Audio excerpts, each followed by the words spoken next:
Hey, thank you guys so much for coming. This is officially at the town hall, not an official county commission committee meeting, so there won't be any voting tonight, but we did want to announce this because we will be deliberating and discussing county business. That's why we posted it, put the proper notifications out. General operations was supposed to be meeting tonight at 6 p.m. I got canceled. Unfortunately, since I've heard and the notice will go out that general operations will be meeting next Tuesday because there was so much negative feedback for them canceling this tonight. So they're going to meet next Tuesday at 6:30 p.m. here in this room. So that's the 11th. Would love for you guys to come rejoin us. But definitely we want to continue. We want to host this town hall. The main reason I called it, it's not my first time to do this. Hold on 1 second. Let me turn this on for minutes. So I can have minutes at this meeting. Back in 2019, Commissioner Mo Taylor and myself did a town hall like this. We had the county advertise it for the Greenway and sewer issue for Liberty Creek School, which is what we're still dealing with. Our Greenway issues or remnants of that for the Liberty Creek campus. How I kind of want to do this, if you guys will be patient with us, I want to open up a prayer real quick. But I would like for us, if you can listen to us discuss business and like what the options are. And then afterwards, would love to take kind of question and answers from the audience that you might have after you've heard us deliberate. I think that might be a good way of doing it, more of a town hall open forum. So you might have questions or need clarification or not understand something that we've said. We would love to be able to answer that for you here live and in this forum and get everybody clear and on the same page. Does that sound okay with everyone? Any issues? Mr. Clown, would you mind saying that for us? I would not mind at all. Heavenly Father, we thank you for all your great gifts. We thank you for this night tonight that you have brought all these people and all of these commissioners and school board member to this table to discuss something that is really important to us, and therefore it's probably really important to you. And that's what is going to happen to the Latimer house at the Brown Park.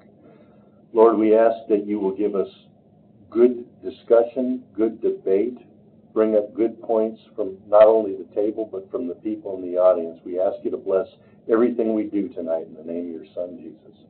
Amen. I want to give you a quick overview of kind of how this meeting came to take place. And then I kind of want to hand it over to Commissioner Jones as he's kind of sent the emails and the documents out to kind of spark this, that caused the cancellation of the meeting and sparked me wanting to do a town hall to have the meeting. Basically, about 3 weeks ago, Chairman of the Gen Ops Committee, Mr. Ben Harris, who's County Commissioner, had called Mr. Mike McClard, who is a board member of the nonprofit called the Friends of the Latimer House at the William and Martha Brown Park. They're an official Tennessee nonprofit corporation. They have their EIN number with the federal government, and they have also applied to be a 501c3. Tennessee state recognition as a nonprofit public corporation is immediate, as well as getting your employer identification number is immediate. The 501c3 status is not immediate. That takes several months. It takes 3 or 4 months to get that designation back. They filed last week on kind of knowing that something actually was going to happen. And we're kind of waiting off on that to see, because it's more involved, obviously, to be a 501c3 nonprofit tax deductible than it is to just to be a Tennessee nonprofit corporation. So Mr. Harris had approached Mr. McClard and said, hey, what would the nonprofits, what would they think if the county quitclaim deeded? This is what Mr. McClard related to me. Quitclaim deeded the property, the house, and gave you guys the money to finish the house. And this was Mr. Harris on his own admission, just by himself, not talking to anybody, kind of just spitballing. He's wanting to come up with a solution. Mr. Harris has told me numerous times he wants to see this get done as quickly as possible, which is why I was disappointed this meeting was canceled tonight. But I'm glad he's redoing it next week.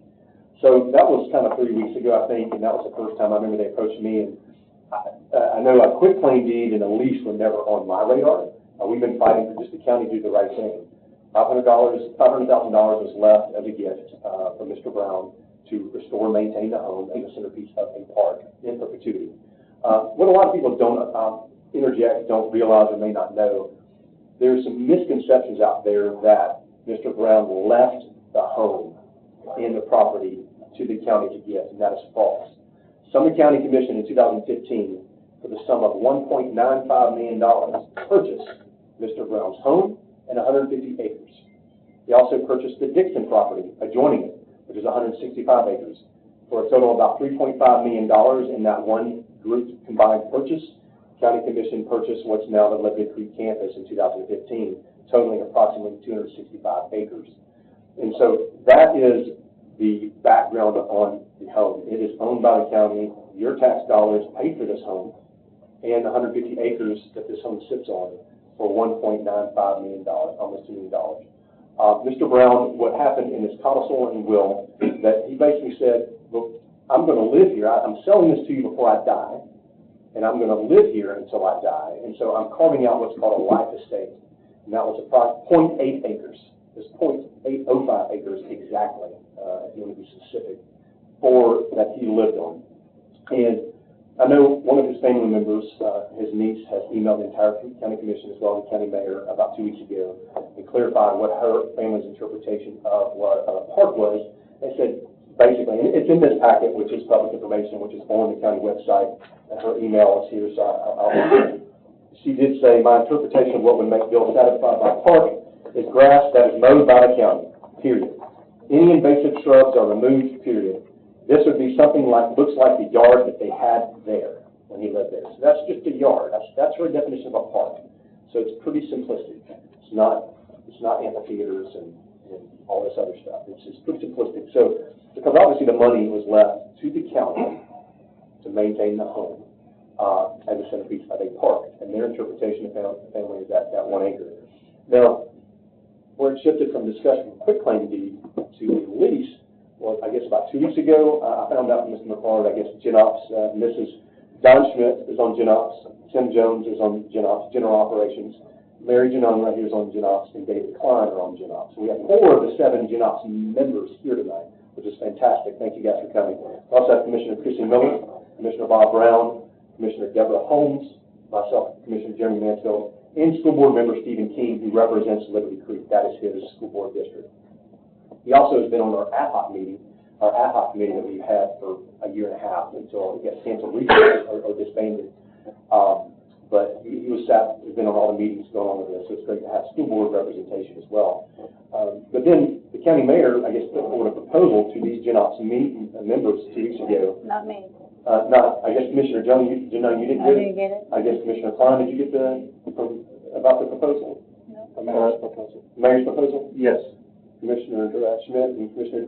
So I guess 3 of the 4 members here received the proposal from the GenOps committee, I guess from Chairman Harris. Right. And in that, it was a proposal from the mayor to, and it's in this packet, to lease the property to the nonprofit, give them the money, and let them finish the house is the gist of it. There's a little bit more to that. Also, he wanted the county to accept Wolfpack Way as a county road, which none of us have a problem with doing that. The niece of Mr. Brown, her email in here that I read what the family's intention of a park is, just to make them mow the lawn and get rid of invasive species. The mayor did also tell her, she called me, and the mayor emailed her and gave her a 3-point list, was the idea to lease the property in the house, give them the money, and have the nonprofit finish the house. And so that's before he sends a memo out.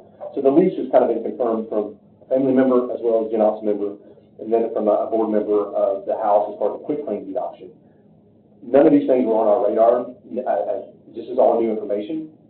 So what I'm getting ready to hand it off to Commissioner Jones right now and kind of go over what he asked the water director to do based on the memo he got from the county mayor.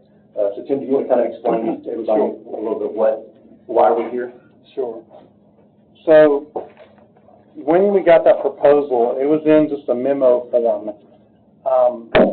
The job of a county commissioner is pretty easy. You look into options given before you and you vote on what option you want to do. Our founding fathers are pretty smart in allowing regular citizens to be able to do this job. The ones that really dig in and try to find other options possible, that's even better. This proposal was said in the email from Commissioner Harris that it was going to come to the next meeting, which is scheduled tonight, and we would deliberate on it, discuss it, and try to figure something out based on what the mayor proposed. Well, me knowing how meetings typically go, we would have come out of that meeting with directions for the law director to draw something up for us to vote on the next meeting. That's why government takes so long. Everything's slow. And so I took it upon myself to ask the law director to go ahead and take the mayor's proposal, put it in some kind of a legal document. We could vote on that night. We'll make our adjustments to it that night. So he did that. He sent it back to me. I asked him also to make a quick claim deed version of it because I had heard that was mentioned as well. That's what gave me the idea to have two options available. I got both of those options, and then I altered those to be the way that I want them to be, knowing that the mayor's proposal was coming forward on its own, and then the two options that I would like to come, we had 3 documents to talk about. Me going ahead and asking for the mayors to put in a quick claim deed rough draft. These are just rough drafts that came from the law director. We had now 4 options to discuss. If you want to look at it like 2 as lease, a lease agreement, and then 2 as quick claim deed, 2 of those being the mayor's ideas and 2 of those being my ideas. That's a simple way to do it. One other thing that I included was there was not a means to do what the mayor suggested, which was to give the Friends of group the money with stipulations on how to use it. So I also created a document that would satisfy that, a legal way to give them the money. My apologies, I accidentally left that out of the packet, so if you go online or if you go on my Facebook page and see that link, in this 41-page packet, when I downloaded his email, that it got left out, so. If questions come up about it, I've got it, so I can refer to it if we need to ask questions about it, but it's just not in the package. But anyway, I wanted to come prepared to vote on legal documents, so we had an answer coming out of that committee with how to proceed going forward instead of waiting another month, knowing good and well that this commission is going to change over in another month. So I looked at that as a potential stumbling block, and we've had several over the last 3 years that we've been fighting this, and I did not want there to be any more excuses on why the committee couldn't come forward with a real suggestion on how to get the work going, because we've tried, we've fought tooth and nail to get something going. So anyway, that's why we have the documents before us now. When I sent that out to the committee, I said I want these considered as options as well. I know the chairman had the mayor's proposal coming forward. I wanted my options to be considered as well, and they were in a better form to start with. 5 minutes after I sent that email, I got a call back saying that's not going to happen. We're going to cancel the meeting. And so I didn't understand it because nobody really had time to read it. It was made me very angry. So I really appreciate you calling this town hall, because once we started sharing around what had happened, a lot of people started getting angry because the people want to know why we're not proceeding with this project. It's ridiculous. It's been 9.5 years since the man died with a simple request. I don't understand why it's taking this long, except for lack of information leads to speculation. You ever heard that before? It seems like there's another agenda for this money and for this property. And I think we need to keep it simple. Whatever evolves out of it after the house is restored and some form of a park is created, so be it. I know it's going to grow. It's going to become something else someday, but at least the house will be protected and restored to its former glory. And the historic significance of it is known and understood by everybody and appreciated, and we've saved another one of our historic houses in Sumner County. So that's the background of how we got to be at this part right here. So I hope that we can discuss some of these documents and maybe come out of here with some sort of loose consensus on what we want to bring forward to the General Operations Committee. That's my intentions. If you have other ideas, if anybody else wants to, offer another idea, that's my hope for this meeting. Why don't we, I'd like to discuss kind of like, I guess, take the mayor's proposal on page 3. We've all seen the Willie Codicil, and Florida is our Codicil reader. She is, I'll be glad to read it for us. We need it, as well as what Mr. Bell's niece and her intention and interpretation is to maintain the house and have a small park legally and morally, as she said in that email. Sumner County Commissioner and County Mayor. as well as Mr. Latimer. But I guess the memo that kind of stuck out to me from the mayor when I saw it, the mayor was proposing, the county proposed to lease the Brown house, lease grounds for Friends of the Latimer house for a nominal rent of $1 a year, which is a typical, I guess, lease agreement. In exchange, the Friends group would agree to keep the Brown house as the park's permanent centerpiece, to establish, promote, support, maintain the park. And so part of that language is coming from the council itself, not all of it. And then he said, alongside the lease in that fourth paragraph, the county will transfer the remaining balance of the restricted funds to the Friends of the Latimer house for the ongoing maintenance of the house and park. So it wasn't clear if that meant the county was going to fix it and then give it to them, or if they're going to give it to the county to do it. I interpreted it as, based on this email to Ms. Monitor, was to give them the money to fix it. But there's ambiguity in this proposal that is not clear. There's a lot of ambiguity, and that's the problem with this proposal. And so he did address creating a distinct parcel, which he mentioned somewhere about being the life estate, which is at 0.8 acres, and then a 20-foot wide easement leading to the property. I read through both of them, Mr. Jones, and I saw where you had put a 50-foot easement, if I'm not mistaken. Yeah. Can you explain that? If the county gave them to release for the 0.8 acres, let's say an acre for this discussion, and a 20-foot easement, I mean, could even school children in a bus come access the property? No, that's why I was thinking the easement of, well, it was 20 or 20 feet is what he said. So 20 feet, typical road is like 10 foot wide. And I didn't see any mention in there about a parking area. So if the long term of this house is have visitors and school children coming over, bus of kids, or just, parents coming over with their kids, I saw no parking area. So I thought 50 feet would give 10 feet for roads, and then you could have cars. You could have cars on either side of the easement parking long ways, give 20 foot per car. So I was thinking 20, and a 10-foot path in the middle. That gives us parking all along the easement there, the driveway, if you will. So it just didn't have a means to have parking, and that was just an easier way to do it rather than to plot out some kind of parking lot. Just make the easement 50 feet and be done with it. Yeah.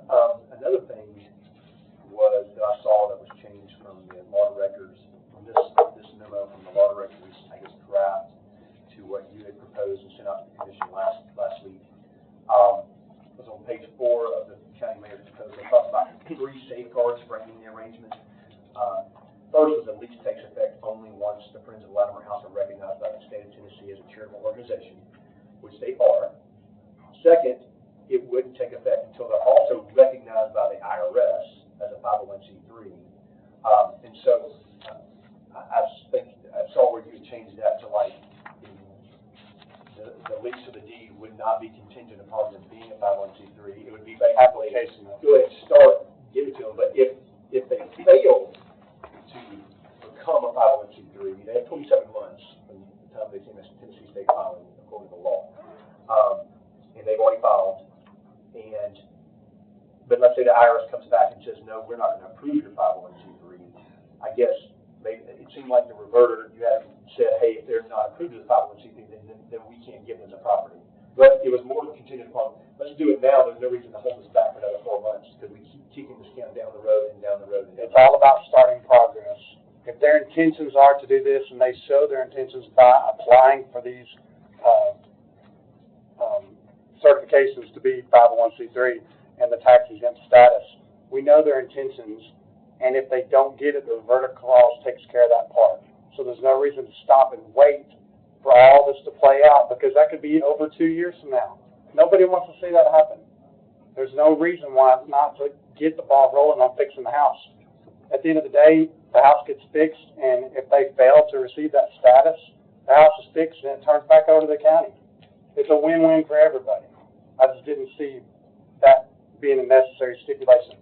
I think I knew where he was going with that, and I know his intentions are probably to protect the county, and I think this protects the county, and he wants to make sure that they are striving for that status, and that protects them to know that they are, and the county to know that if they don't, then it comes back to the county. It's a win-win. The second provision here is a safeguard that I think is, and the law director had in his draft, and I think your response was, because the property is owned jointly, the county mayor is proposing a lease requiring approval of both the county commission and the Sumner County School Board. I did see where, on your version, because I guess the problem with that proposal that I have with it is that the school board doesn't have authority to lease property, only the county does, because even, you guys remember when the school board came to us wanting to lease Miss Travel, remember their new learning center over there on Galvin Road, the county commission had to approve that lease. I mean, the commission can't, I mean, the school board couldn't enter in their own lease agreement, we had to do it for them as a governing body. So I don't see how the county commission would, I don't see how, and the water can correct each time if he wants to, I'm not going to put you on the spot right now, but you can hear what we're saying. I don't see how the school board would have the authority to lease, but I did see where you had changed that to like, hey, almost like quit claim deed, give their claim to the property over to the county, so it's kind of clear and free from them, at least that parcel, and then the county could just be the sole lessor in the actual agreement. People want to say that they have a say-so in it because it's jointly owned property, and if their intentions are to fix this house in any way for the future, then it would be just much easier for them just to give the permission on the front side and let us do the lease on our side. It was as clean and clear way possible to seek out their intentions and make this not a stumbling block for the school board. So that was the explanation for that. For the lease part. The deed, the quitclaim deed, if I'm not mistaken, if the county school board wanted a quitclaim deed, both of them would, on the deed, would have to actually sign that. It's not the same. It would just be a signature. But I mean, that's different than a lease. Yeah. It's again, the school board doesn't have authority to lease, so it's No, a weird area. Yeah, they don't need to be involved in that because it's basically they would have to ask us to do it for them if they wanted to do it. So they can't do leases. Yeah. I did include those statutes in our packet, but I just, there's one statute that I think it's good to understand on page 30, I think, or page 29 is where I started the statutes. Obviously, the one that the county commission has authority over county buildings to dispose of them, erect them, whatever. We also have the ability to tax, to maintain. We have the ability to lease is another one. And page 32 is, so basically 31 and 32, 31 is T code annotated 5-7-116 that deals with leasing county property. And there's really no restrictions there. I mean, we can just lease it to a business. I mean, like the old courthouse, we can lease it to a company coming in and running. I mean, that's kind of how that kind of works. But the will also, just to reiterate that, the will shows that the county owns that property. They bought it.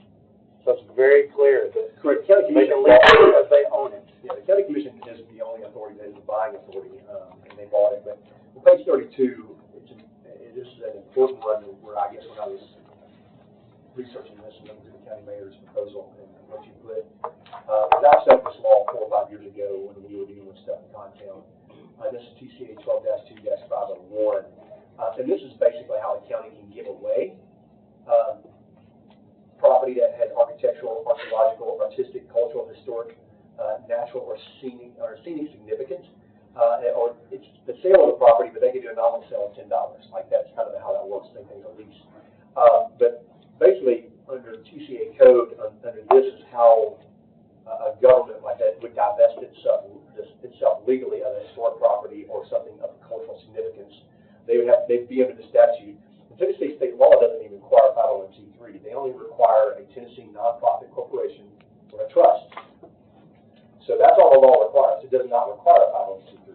I think it's great that the Latimer, Friends of the Latimer House nonprofit has applied to be a 501c3. I think it's smart for them to do that because one, they can do memberships. If this happens, they could.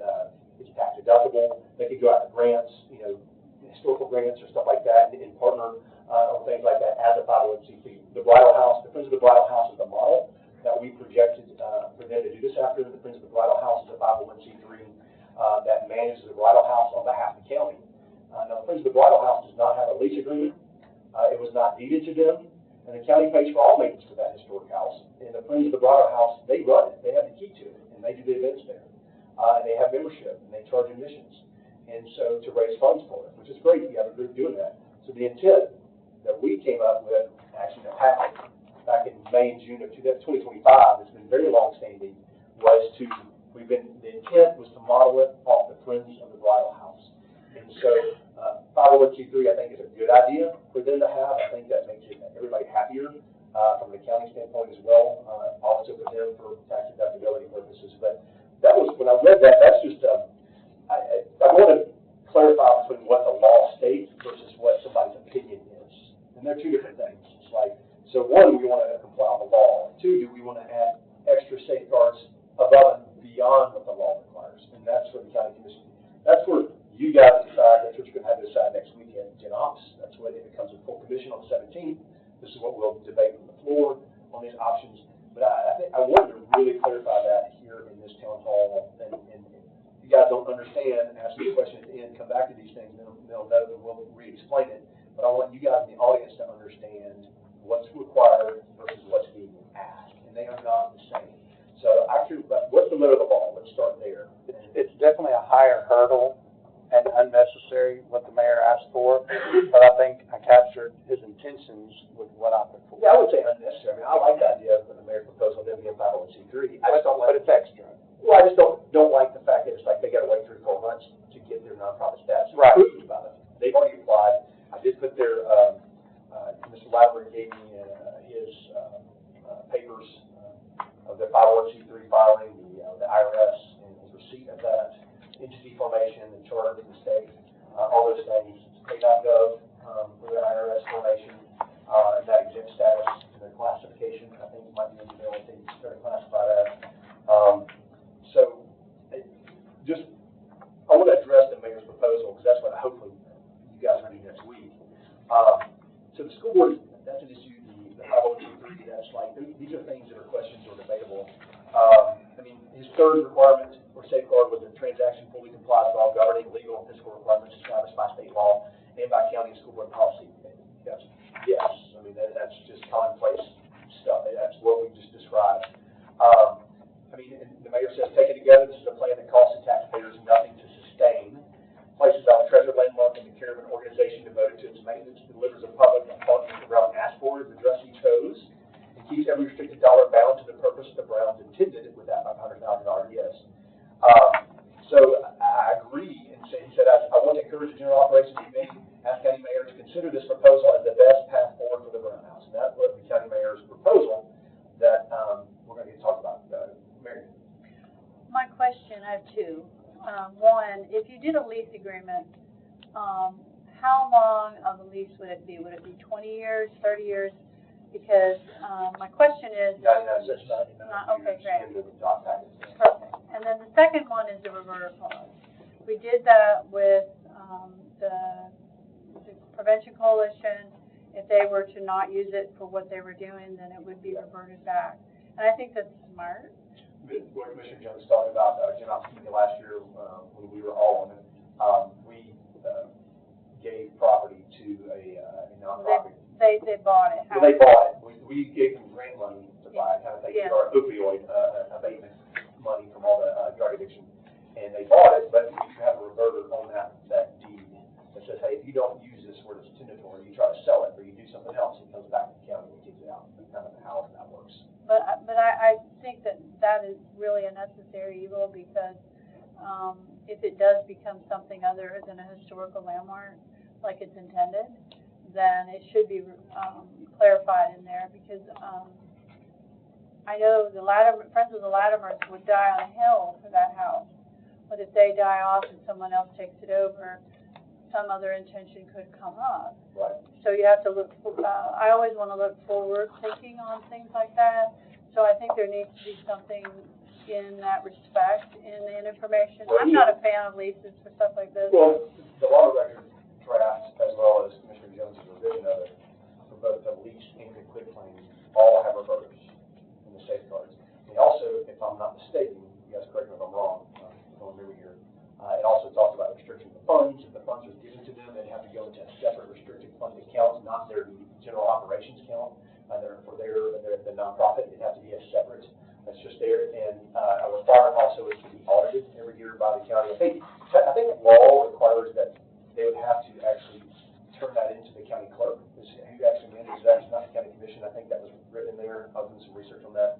The county clerk, but actually the nonprofit would turn over like an audit every year to that, and I think kind of involves, I'm not sure if the comptroller's involved, kind of an audit, accounting of all the funds spent from that gift. If they gave I think the balance is $566,000 right now, and if the county were to give that money or whatever the balance is to them, it would be restricted account.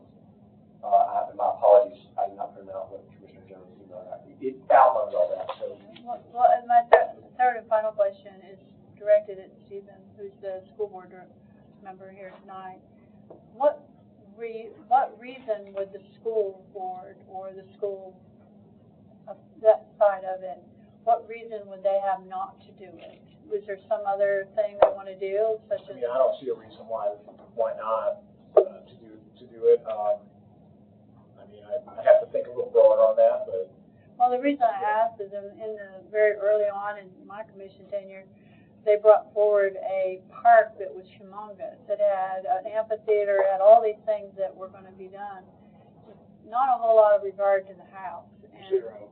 Yeah, so that was, I think there was a park committee put together. That was county commission.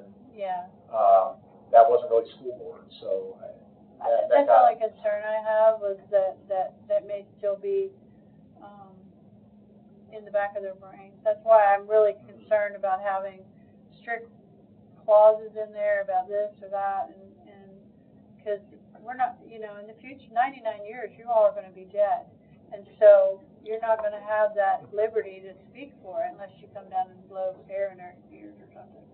But I'm just saying that we really seriously need to think future-wise, because 50 years from now, they're going to be a different group of people running the show. So.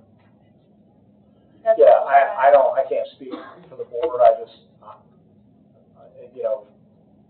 just off the top of my head, I don't see any reason to deny why,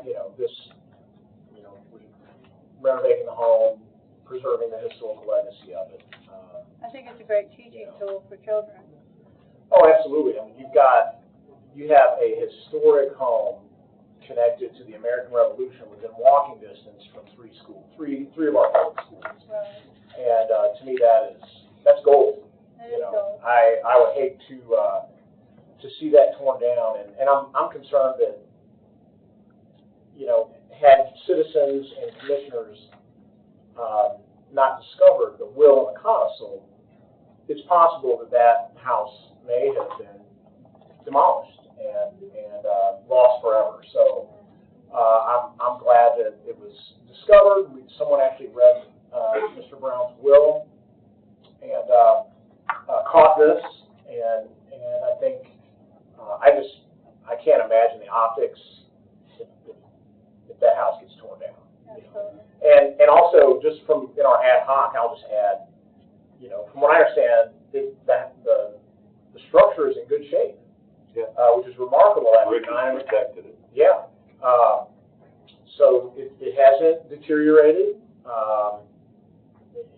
and so I can't, again, I think we have a real treasure. Yeah, very hard to replicate. A couple of things about that house that I'm concerned about is, number one, it is so valuable because I've never seen a house of that age that had it was built in the 1790s, and then it had an addition done in the 1830s. And the construction techniques are so vastly different between the two. It really is more than just a learning thing for the children. It's to show how much things changed in a 40-year period. My biggest concern right now, after crawling under in the subfloor, is the moisture down there. I'm concerned of what it might be doing to the floor structure. When the construction specialist went down, he and I went down there together. It's very, very wet down there, and there's no immediate damage to the joist. The floor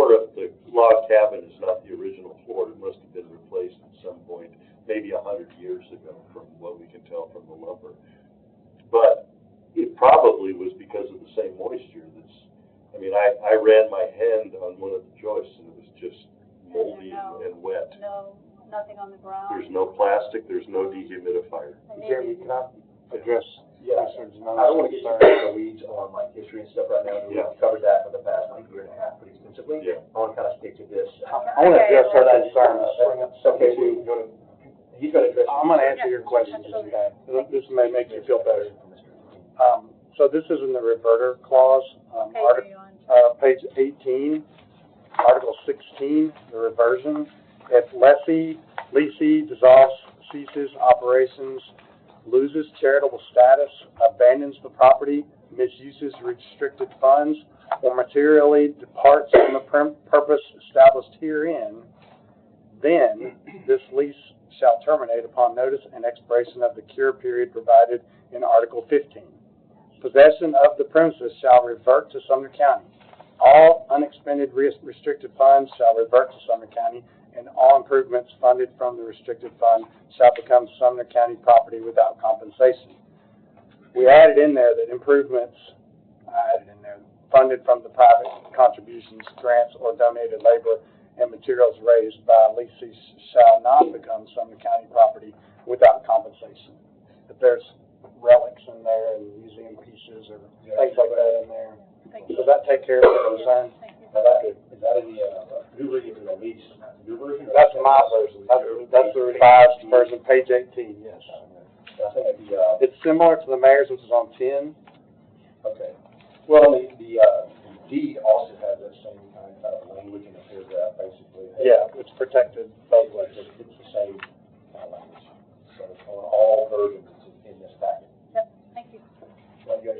Yeah, so Stephen, if you remember, and you were on the, obviously you and David and were on the Gen Ups when this was brought up, there was a vote to dissolve the ad hoc committee that Commissioner Mansfield was on, Commissioner Miller, et cetera. I did not vote for that. No, I know.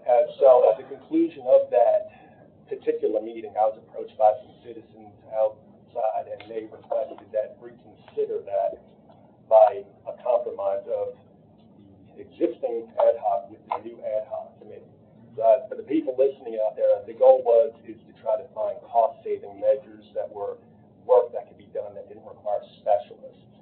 So my question is did anyone from the new ad hoc committee ever offer any solutions for cost-saving measures like we did that we were looking for? Did anyone have any input to say, well, I don't want to be a part of this ad hoc committee? And because what I would like to know for the people to know is, all right, who from the new ad hoc committee just did not show up? Because I've been saying this repeatedly on a lot of issues in the county that if we're not at the table talking, whether you agree with me or not, whether you like me or not, but if we're not at the table like this, whoever you are, I don't care if you're the director of schools, if you're the county mayor, if you're not at the table talking, then how are we going to find solutions? So I just want the people to know, and I won't go too far off on the trail with this, but the goal was with that joint ad hoc committee was to have all voices heard, whether you were for a park, whether you were for a house, the house, whatever, blend those ideas together and come up with some cost-saving solutions. So my concern was that was never done, right? That never happened. What's that? Show up, yeah. I'm just curious, Steve, I think they would like to know too.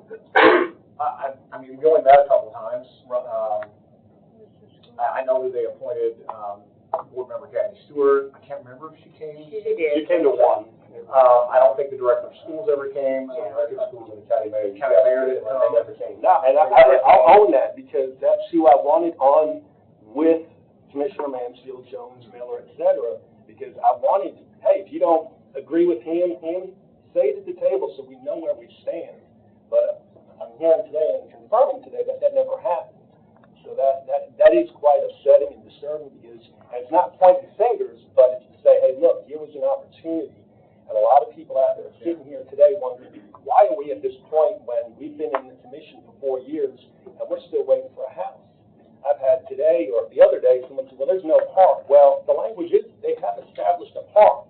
The problem I have when I read that is it has not been maintained. It's been established, but it's not been maintained because I've asked citizens that have attended many of these meetings, have they mowed the lawn?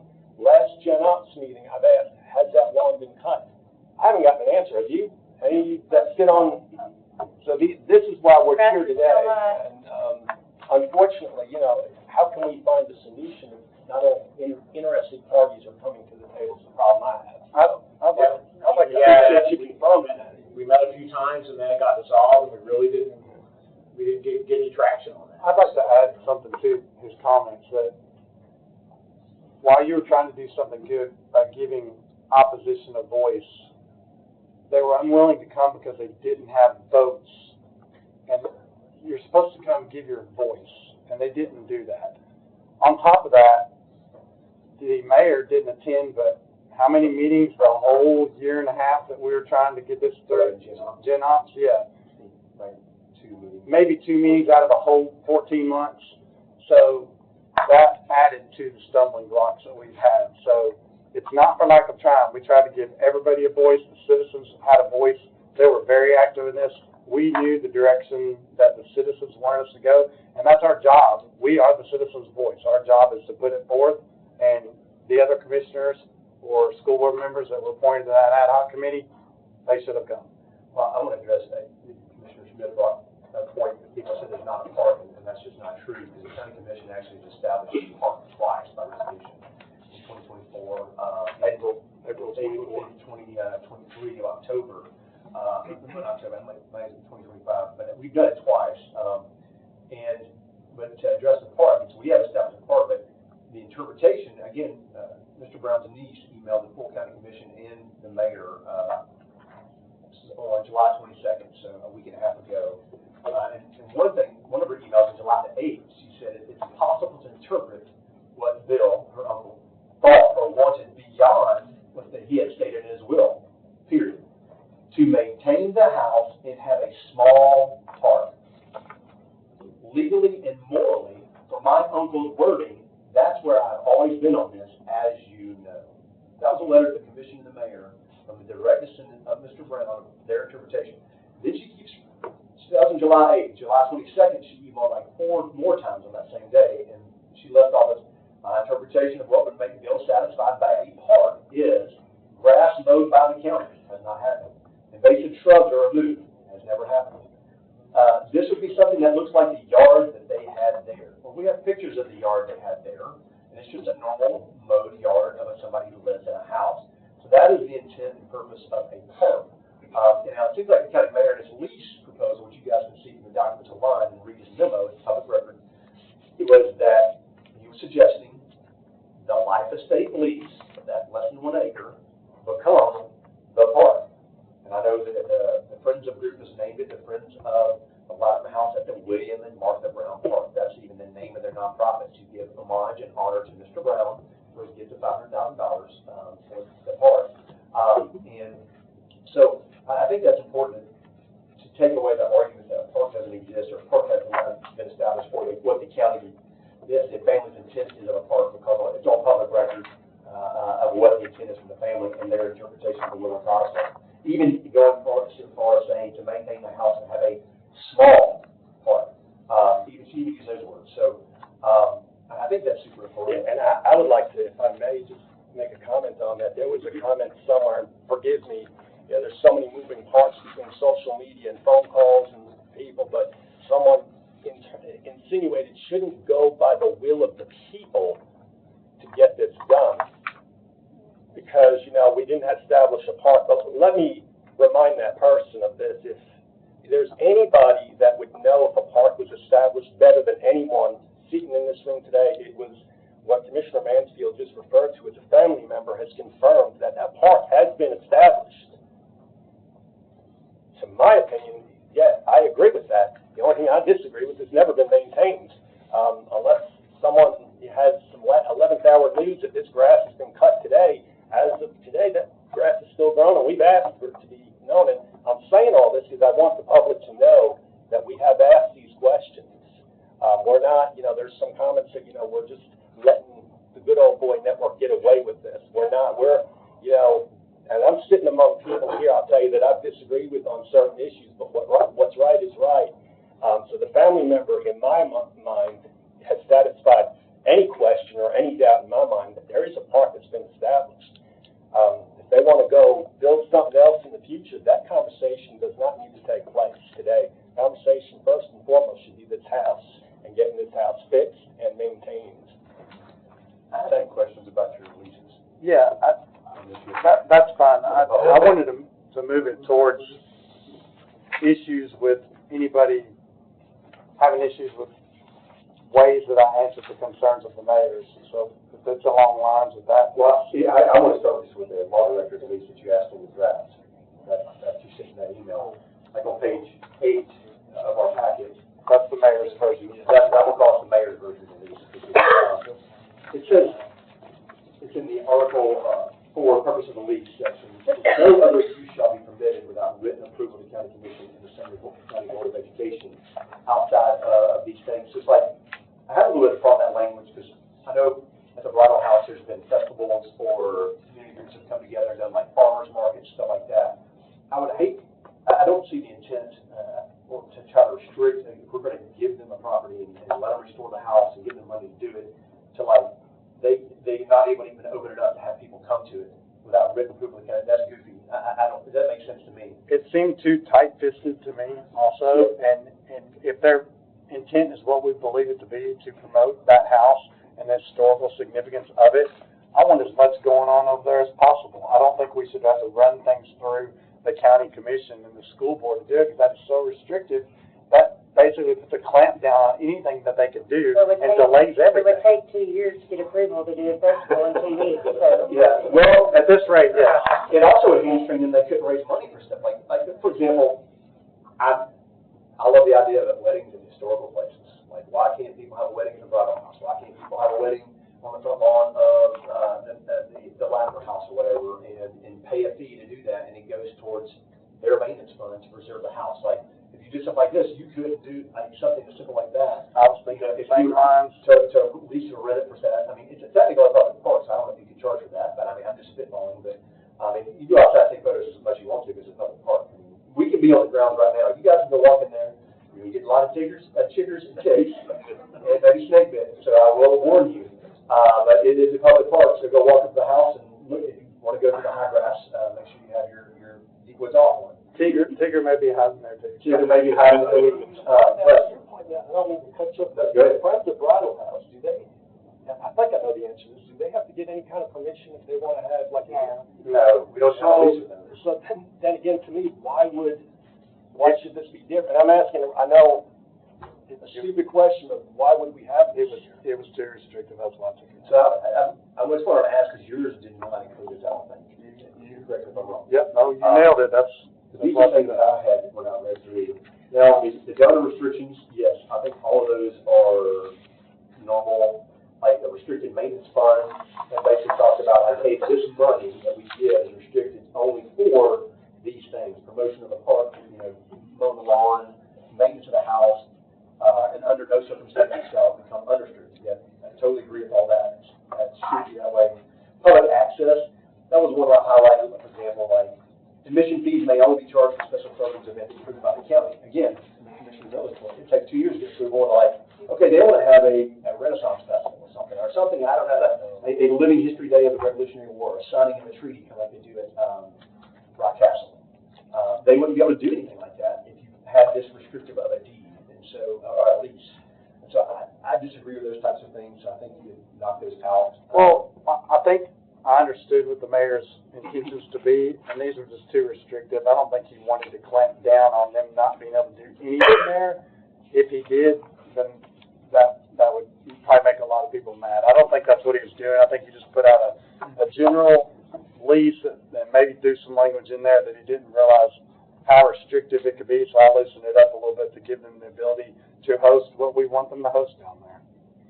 I did have a question on, we talked about the 20-foot easement. You put 50, I think it definitely has to be a 50-foot easement.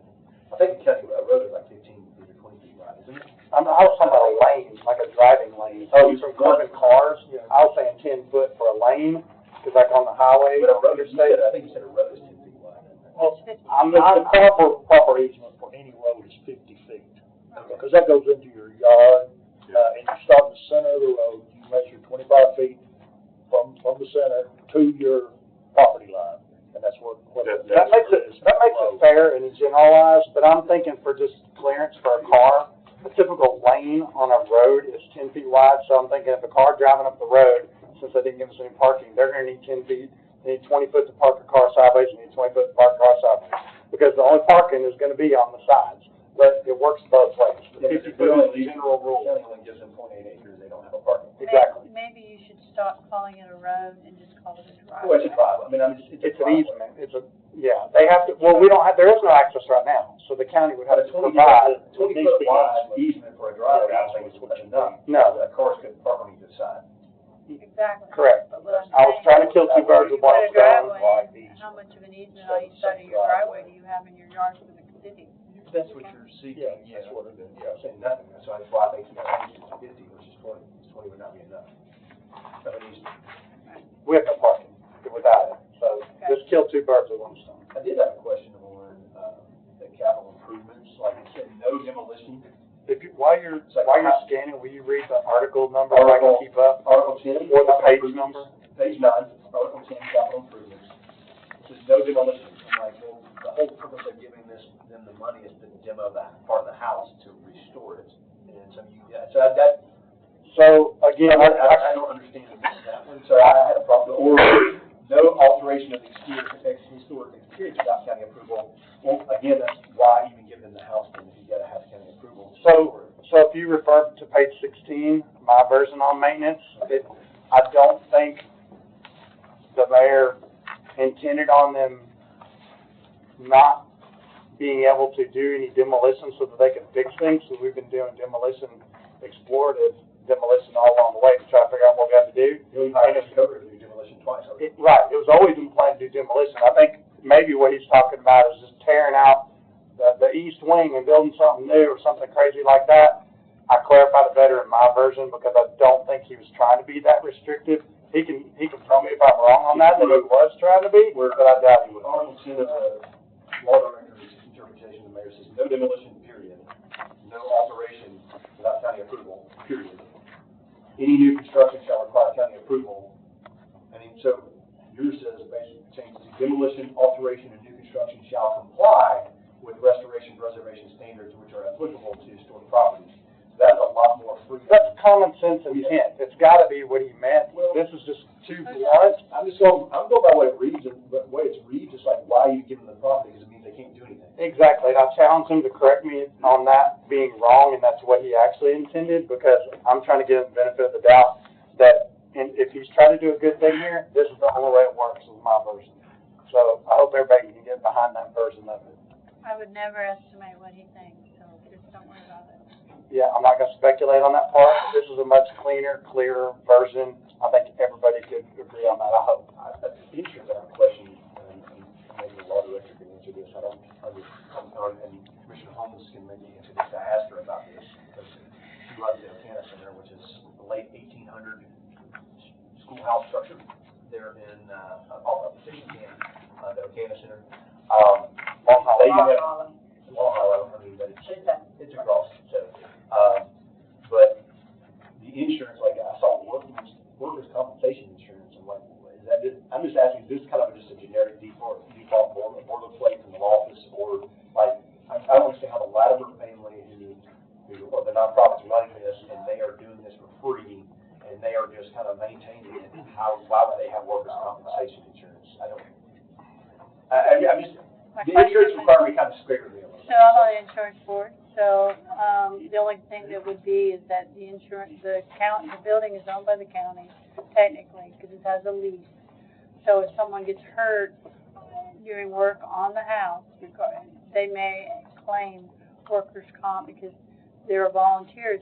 Volunteers are covered at the EMS under workers' comp. So that could be where that's coming from, because, we are self-insured, and they're going to want to make sure that the county is not on the lam for injuries and things like that, you know. But can't that be handled per contractor as need be, anytime work is done there? Mr. Holmes, how much do you guys pay in Ocana for your insurance for the building? $936 or $38 a year. Okay, And so that's about just general, $1,000 a year to cover the problem. but we don't have workers' comp. But the difference is, I think it's not a county-owned building. It is owned by the members. So, but yes, The White House is a county-owned building, so they buy it absolutely. to the I wonder county. if they have all that. I don't know, they wouldn't have anything, we don't have a lease agreement with the White House, like, they don't. We're putting standards on one nonprofit to do the exact same thing that we're not doing to another nonprofit. It's unjust balances of scales. Apples and oranges. Sure, absolutely. So, I don't have a problem with these, I think we need to do it for both of them, I think it's a great idea. So I guess this is a good craft for, the next commission to do something for the White House, do something secure up there. Chris Coker's worked on the Bridal House, he may know if, there's workman's comp.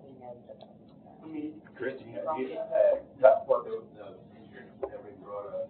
So Chris Coker's, I have my own, through my license, but not specifically for them. Can we just ask the law director on that? Would it be unorthodox, Mr. Law Director, Mr. Sittler, if we left the workers' comp off and let the contractors, as needed, provide that themselves? Is that something the building needs to maintain in perpetuity? Are you talking about contracting for people to come in and do work to the property? I'm talking about the generalized statement that the mayor put on there to throughout the lease, keep workers' compensation. It just seems silly to keep that all the time. I don't know what the intent of the nonprofit is. If they're going to have employees, then there may be grounds to ask for that. It's much like a business when it leases space from a commercial landlord. The intent They're is gonna just have like the certain- White House. they're not gonna have employees, it's a nonprofit, I mean, It also- it's in their charter. I understand this, and this is my whole point of when I created a template was, when you all hammer out the details of this, I can craft you something that speaks directly to what you want, but I don't know what the intent of the nonprofit is. I don't know what requirements you're gonna place on them. Do we need to have them have any kind of at least contents insurance? There's several different levels of insurance that we're gonna be talking about here. It's much like, tourist, tourism. I believe that even though we're leasing that from Rogers Group, we still had certain amount of insurance that was being carried for contents purposes and damages that could relate to functioning an office in there.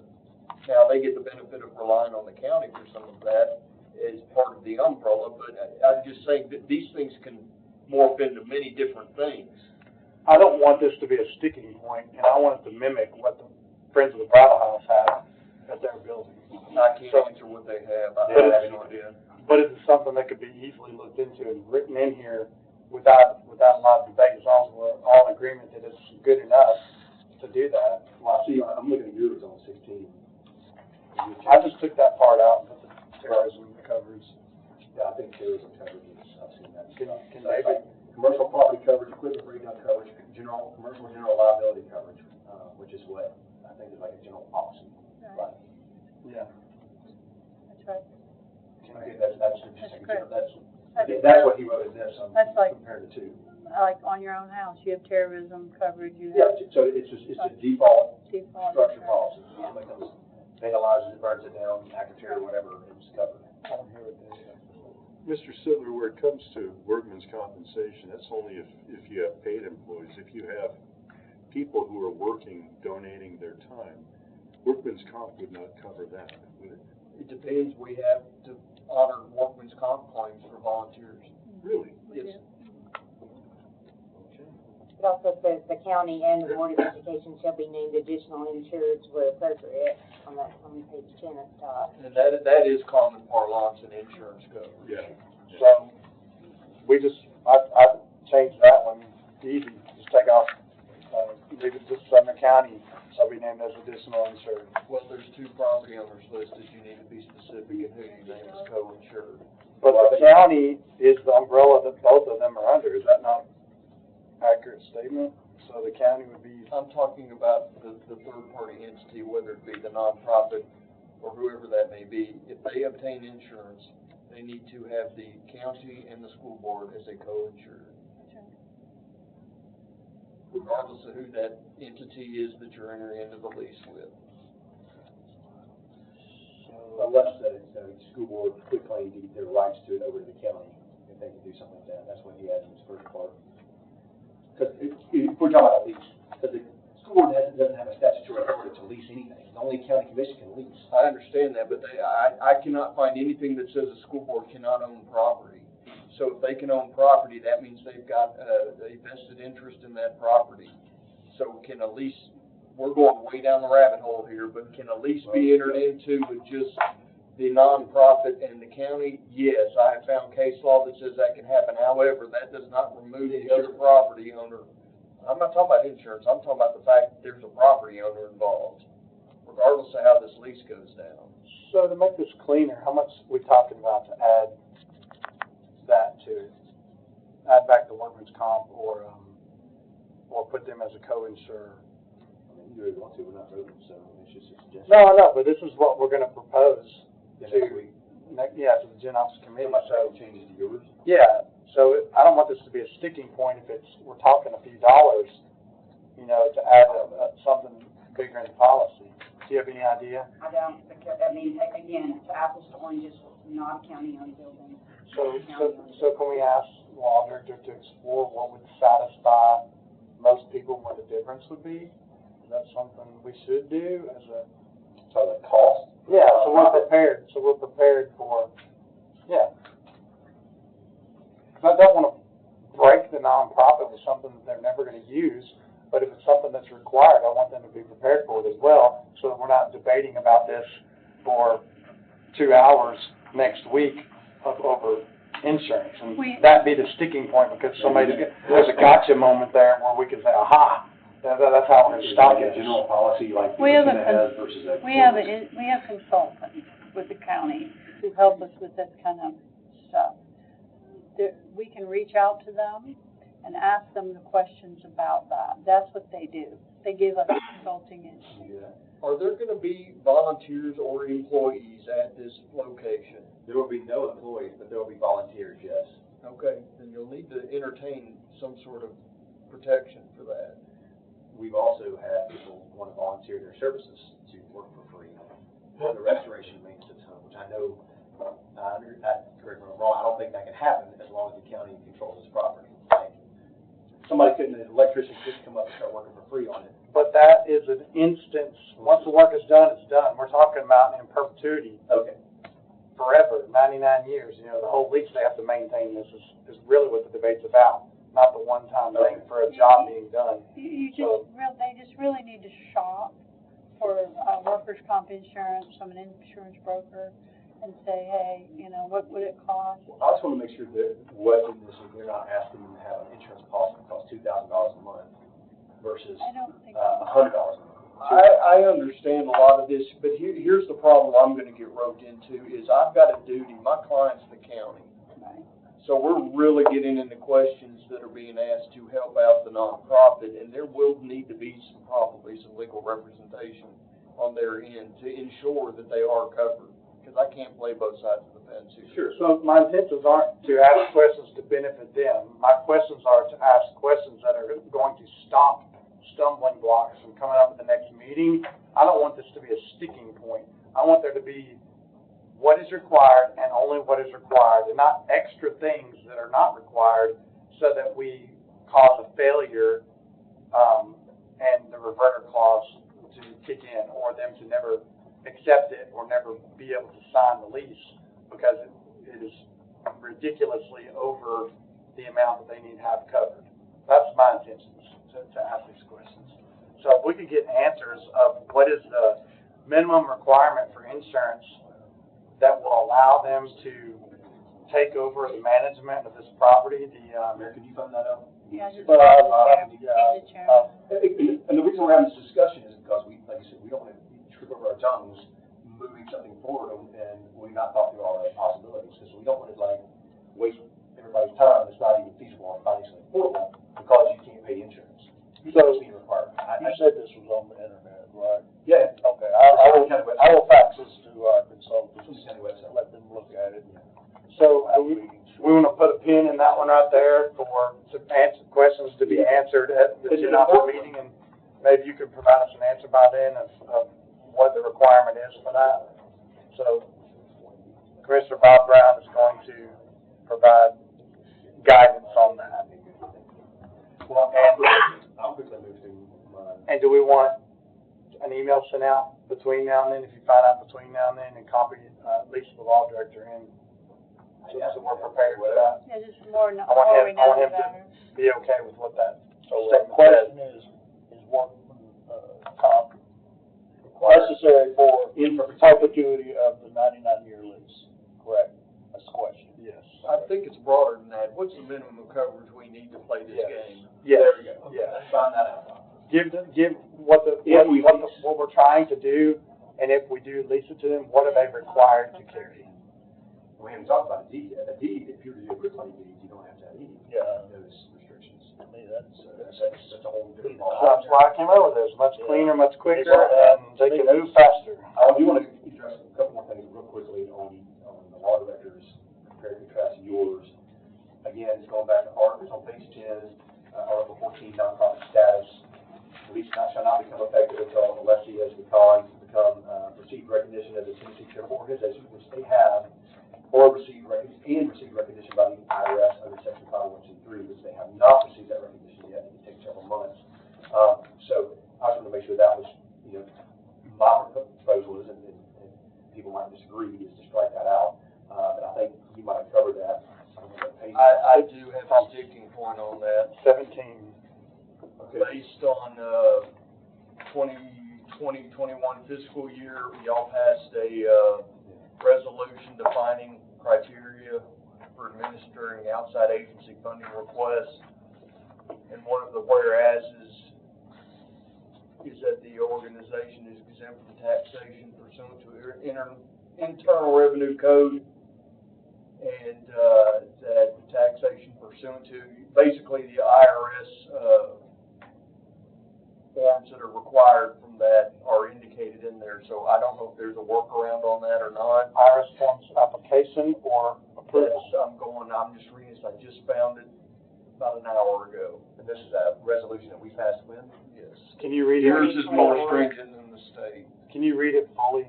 I can email it to you. How long? 21. Couple of pages. So the previous commission. Okay, the previous commission passed something that's more stringent than the state. I just want to see if the language is application or approval. That's. You can disseminate that to us. I mean, at the end of the day, I mean, it is what it is. It's 3-4 months, or we can do it next month. This game's been kicked down the road for 9.5 years. So. Is there any reason that we can't request it just to be a quick claim deed and kind of clean off? No, we can't. That's another. I was going to go to that next. That's sort of. I mean, the quick claim deed. I got that version.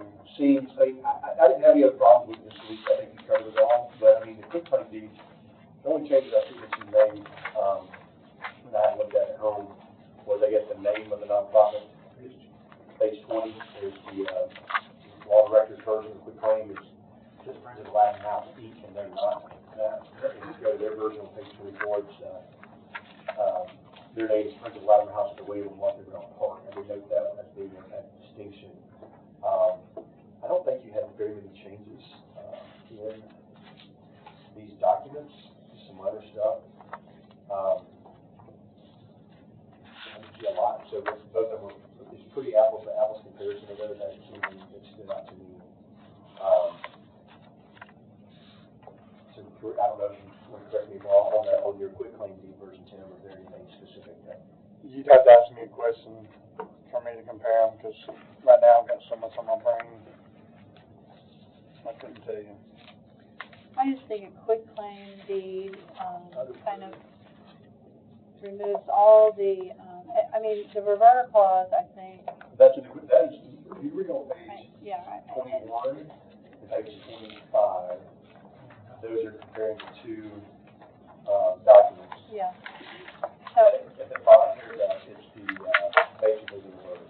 so what I was going to say was that if you do a quick claim deed and they can get the money and take care of the house, rebuild, redo whatever they got to do to make this a historical entity that will live on forever and people can learn from it and all that, without all of this leasey does, leasey that. I rent houses. I understand leases. they can be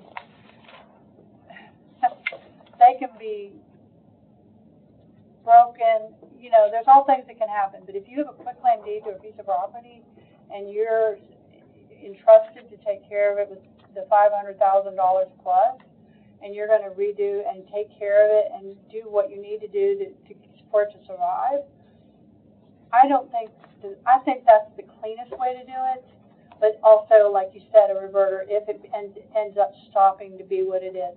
That's what we did with opioid abatement at the Prevention Coalition, the Old Children Are People's building, because it has a reverter clause in there from way back, and it said if it ceases to exist as a educational program, anything, it reverts back to the city of Gallatin. Okay, that's right.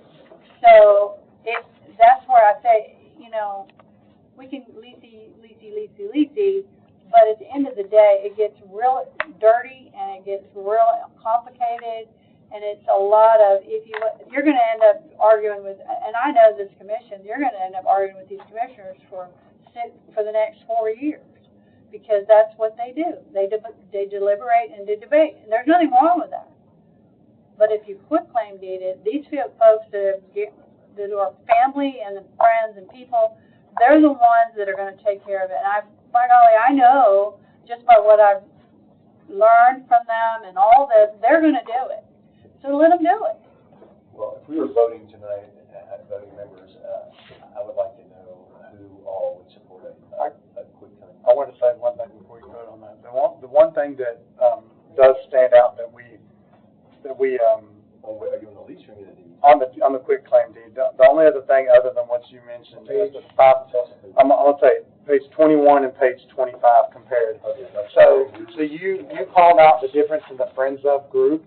The only other language that's different than quitclaim deed is the name of the house is called out to avoid confusion, because Mr. Brown recognized the historical significance of his house, and it wasn't because he owned it. It was because it was a 200-plus-year-old home that was Revolutionary War era structure, and he wanted that protected. So I named it what it's known as the Latimer House, the historic Latimer House, and we refer to the William and Martha Brown Park throughout this. So I think that was his intention, to recognize the Latimer House. Mr. Tommy Latimer gave me a book of all the leased properties that I had in my book bag. It was owned by Latimers for like 200 and something years. Well, everybody that knows this area knows Latimer Lane, how long that is, where it goes to, and correct me if I'm wrong, didn't the Latimers own everything all the way out? The name is so significant. About 100 and some odd acres on that road, and the road, my grandfather and his brother, his name is Latimer Lane, which I guess, I'm always said that 100 Lane should be named Latimer Lane. Yeah, that whole area, the Latimer name is significant for the house. And the property is 400 and the property 400 acres, 600 acres. 640 acres is what the original land grant was. That said it goes on. So I thought it proper to call it what it's known for, what it will ever be known for, the Latimer House, the William Martha Brown Park. That's the only other language that I believe that got changed. The last paragraph's just a little bit longer. I think it's just because the TCA code 122501 is mentioned in there. Yes. So, but I think everything else is the same as that. But no, you can go ahead with your statement and or question. Well, I guess a question is, I mean, Don, what are your thoughts on like lease versus deed, or concerns of one or the other? Well, for me, I want the cleanest, easiest path for these people to maintain this home. Because here's my take, sitting on the Gen Ops committee, I think 3 out of the 4 years, and listening to them come to every meeting. If this was a job interview for them to take care of this, they've passed, because they've been on multiple job interviews. They've been to every Gen Ops meeting that we've sat at and dedicated. And for the record here, it's like, if you want to stand up, please do. Anyone against preservation of the house, please tell me. Is there anybody here who's against us preserving this house as we've described tonight? Because, we've already reviewed in this paperwork and verified by a family member that the park has been established. The only thing I have not seen is it's not been maintained. And all the times that we've been on Gen Ops, and you can correct me if I'm wrong, Commissioner Fine, chaired some of those committees, you have too. There was never anyone for public speaking that said, I don't want any of this, what we're sitting here trying to do today. There's never anyone that spoke up. Of course, you got the keyboard warriors out there, and they're great. You get them all out there and say, well, you know, and all the pretend, you know, lawyers out there that says we can't do this. But they're never at any of these meetings. Right. They're not here. They've never been to one of the joint ad hoc committee meetings. So I would say the people have spoken where I'm looking at it. And so to answer your question, whatever the cleanest, easiest way to get this done and stop kicking this damn can, pardon my language, but I'm starting to get a little mad because I'm frustrated for them. But whatever the easiest, cleanest way to do this without kicking that can down the road even further, because my concern is what you can correct me if I'm wrong, Commissioner Jones, my concern is what Commissioner Jones has said on Channel 2 News is that in September we have new commissioners coming in. I think there's about 12 of them. You got 12 new ideas, more than likely. My concern is that this thing gets twisted, crumpled, and now we're into 8 years of our terms of trying to get something solved. So I want to answer your question, bottom line, whatever the cleanest, easiest way, so these people can rest at night knowing that this house is finally going to be taken care of is where I want to go.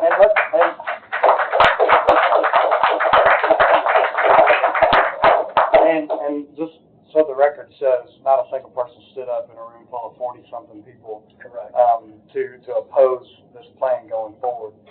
I put the lease and the quitclaim deed out there because I've talked to people who are just fearful of the name quitclaim deed.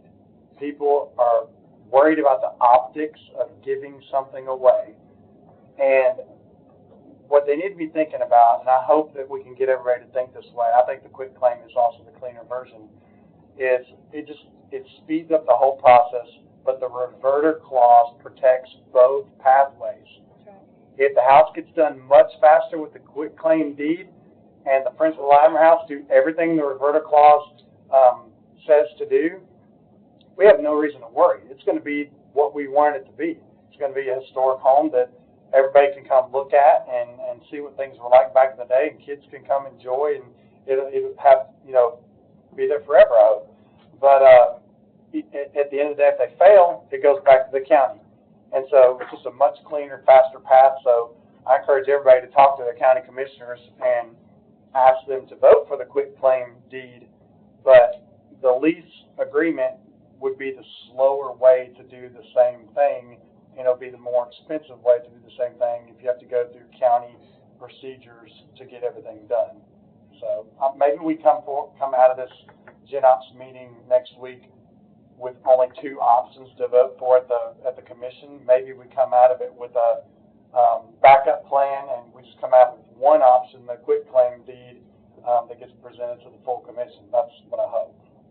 And to your point, you made a good point about the quitclaim, and just reminded me of something. When I was first presented with that quitclaim deed, I was the first to say, oh no, you know, we can't just give this away, because, you know, I've seen, you know, them come to these meetings, but there's fail-safes, to your point.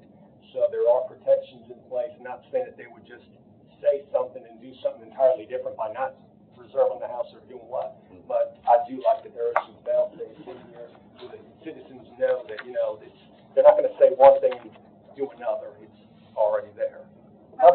These people are not going to come to meetings for 3 years and sit here and beg and plead, read codicils, and show up over and over and over to all these meetings. And then if it's quitclaim deeded, they're not going to do anything that's going to thwart anymore the restoration of this house. So I don't think that's an issue, but if it is an issue, there's clauses in here where it would just come right back to the county. So that's not even an issue for me. I would 100% be in favor for the quitclaim deed because it would make it a faster process, it would be done, and we could move on. And just to clarify, that would be for the 0.8 acres, the easement in the home, and the money then restore it and just be done with it. And everybody can keep just doing what they want to around that whole property.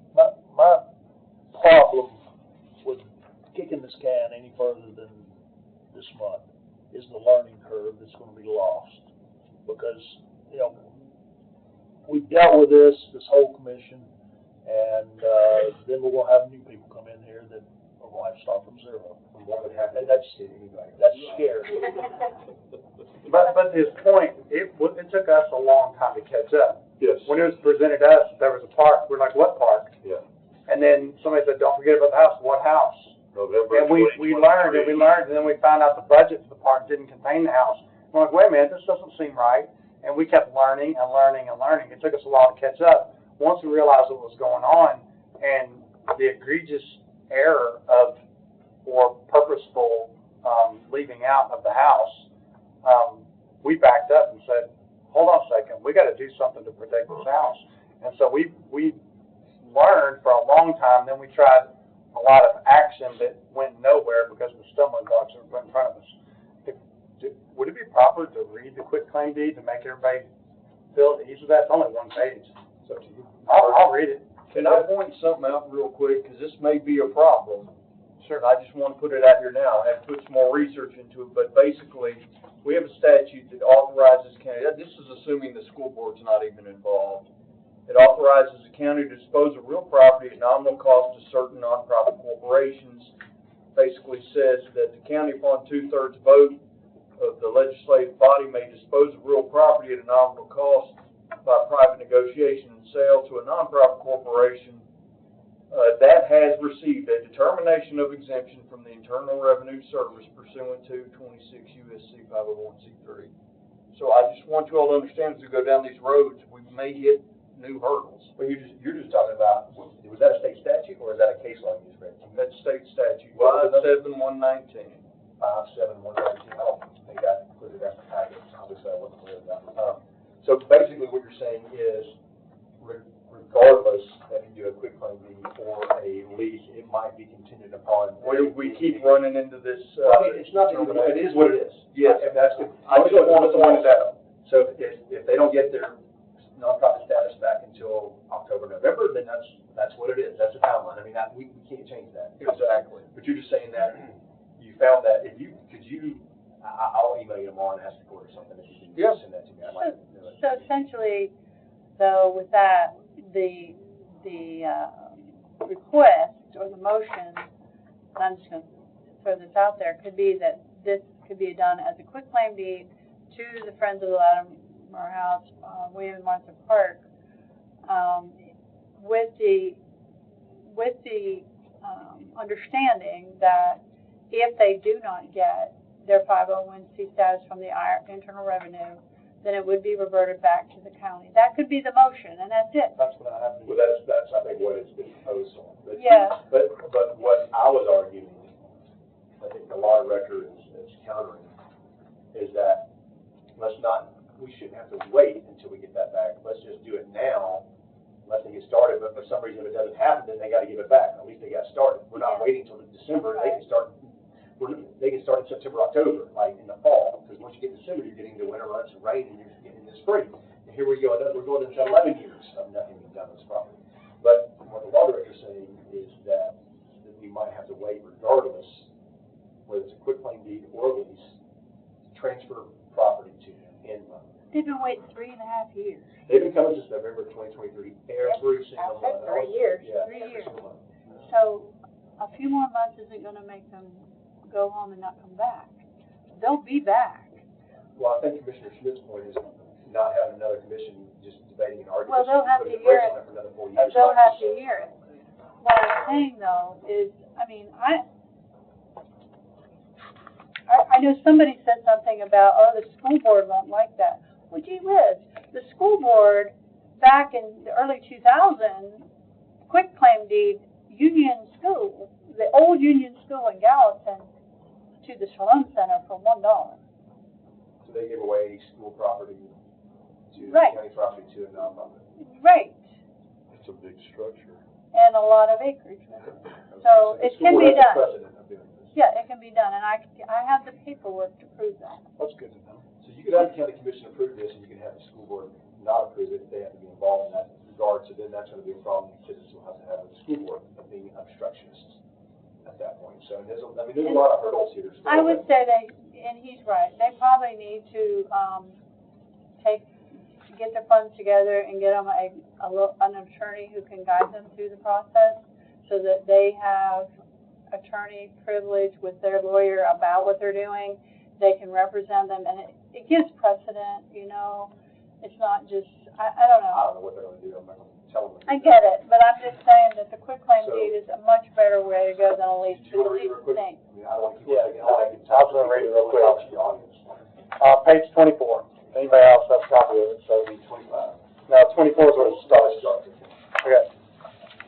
Know all persons by these presence of the County of Sumner, the County of Sumner, Tennessee, and the Sumner County School Board by and at the direction of Sumner County Board of County Commissioners and the Sumner County School Board, the grantor, for and in consideration of the sum of $10 and no cents, $10 and no cents, cash in hand paid, and for other good and valuable consideration, the receipt of which is hereby acknowledged, do hereby release, remise, quitclaim, and give unto Friends of the Latimer House at the William and Martha Brown Park, a Tennessee nonprofit public benefit corporation grantee, all right, title, and interest of grantor in and to a certain tract or parcel of land in Sumner County, Tennessee, being more particularly described as follows. Being the same property conveyed to grantor by warranty deed recorded on, see Exhibit A attached, and that's where we're going to have the original .8 acres on there. That was the life estate. That was going to be the life estates. We're going to reestablish those markers that are already out there. We have the meets and bounds for that. To have and hold the same unto the grantee, its successors, and assigns forever, subject, however, to the following covenants, conditions, restrictions, and rights of reverter, all of which shall constitute covenants running with the land and shall be binding upon grantee and all successors and assigns. The property shall forever be used solely for the preservation, maintenance, and operation of the historic Latimer House as the permanent centerpiece of the William and Martha Brown Park, and in support of the establishment, promotion, support, and maintenance of said park, consistent with the charitable intent expressed by William I. Brown in his last will and testament and codicil number 1. The property shall remain open for public use and enjoyment, subject only to reasonable rules governing hours of operation, public safety, preservation, and maintenance. The property shall be used for commercial, Property shall not be used for commercial or residential development, industrial purposes, private residential occupancy, any use inconsistent with the operation of the historic Latimer House as the permanent centerpiece of the public park, any purpose inconsistent with the donor's charitable intent. The historic Latimer House shall remain permanently situated upon the property. The historic Latimer House shall not be demolished, materially altered, relocated, or destroyed, except as may be necessary to restore, preserve the structure. Grantees shall not sell, transfer, mortgage, encumber, lease, assign, or otherwise convey any interest in the property without the prior written approval of the Sumner County Commission and any additional approvals required by law. Should grantee cease to operate the property as the historic Latimer House at the William and Martha Brown Park, fail to preserve the historic Latimer House, abandon the property, cease to be a Tennessee nonprofit corporation in good standing with the Tennessee Secretary of State, that status being the basis on which this conveyance is authorized under TCA 12-501, dissolve or materially violate the restrictions contained herein, the grantor shall have the immediate right to declare this conveyance forfeited, and title to the property shall automatically revert to Sumner County, Tennessee, together with all improvements located thereon. The restrictions contained herein shall be specifically enforceable.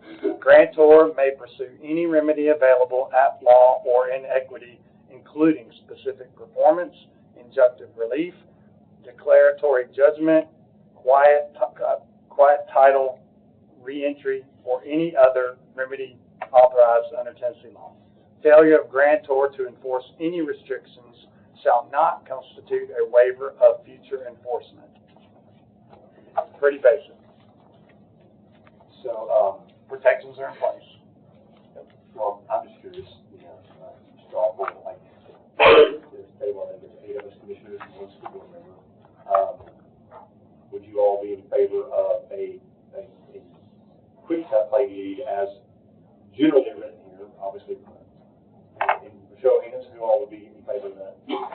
I would be, and I'll just say that I would be in favor of that because, and I'm just speaking as myself, as a school board member, we got enough properties to deal with.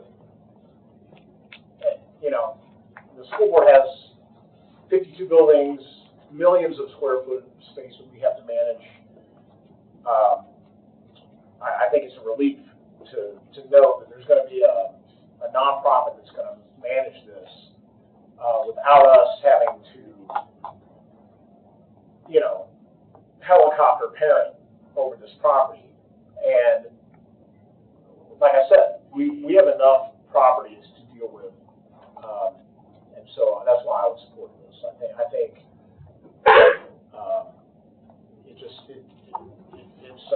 it's kind of a relief to know that it's going to be in such good hands. And anyway, yes.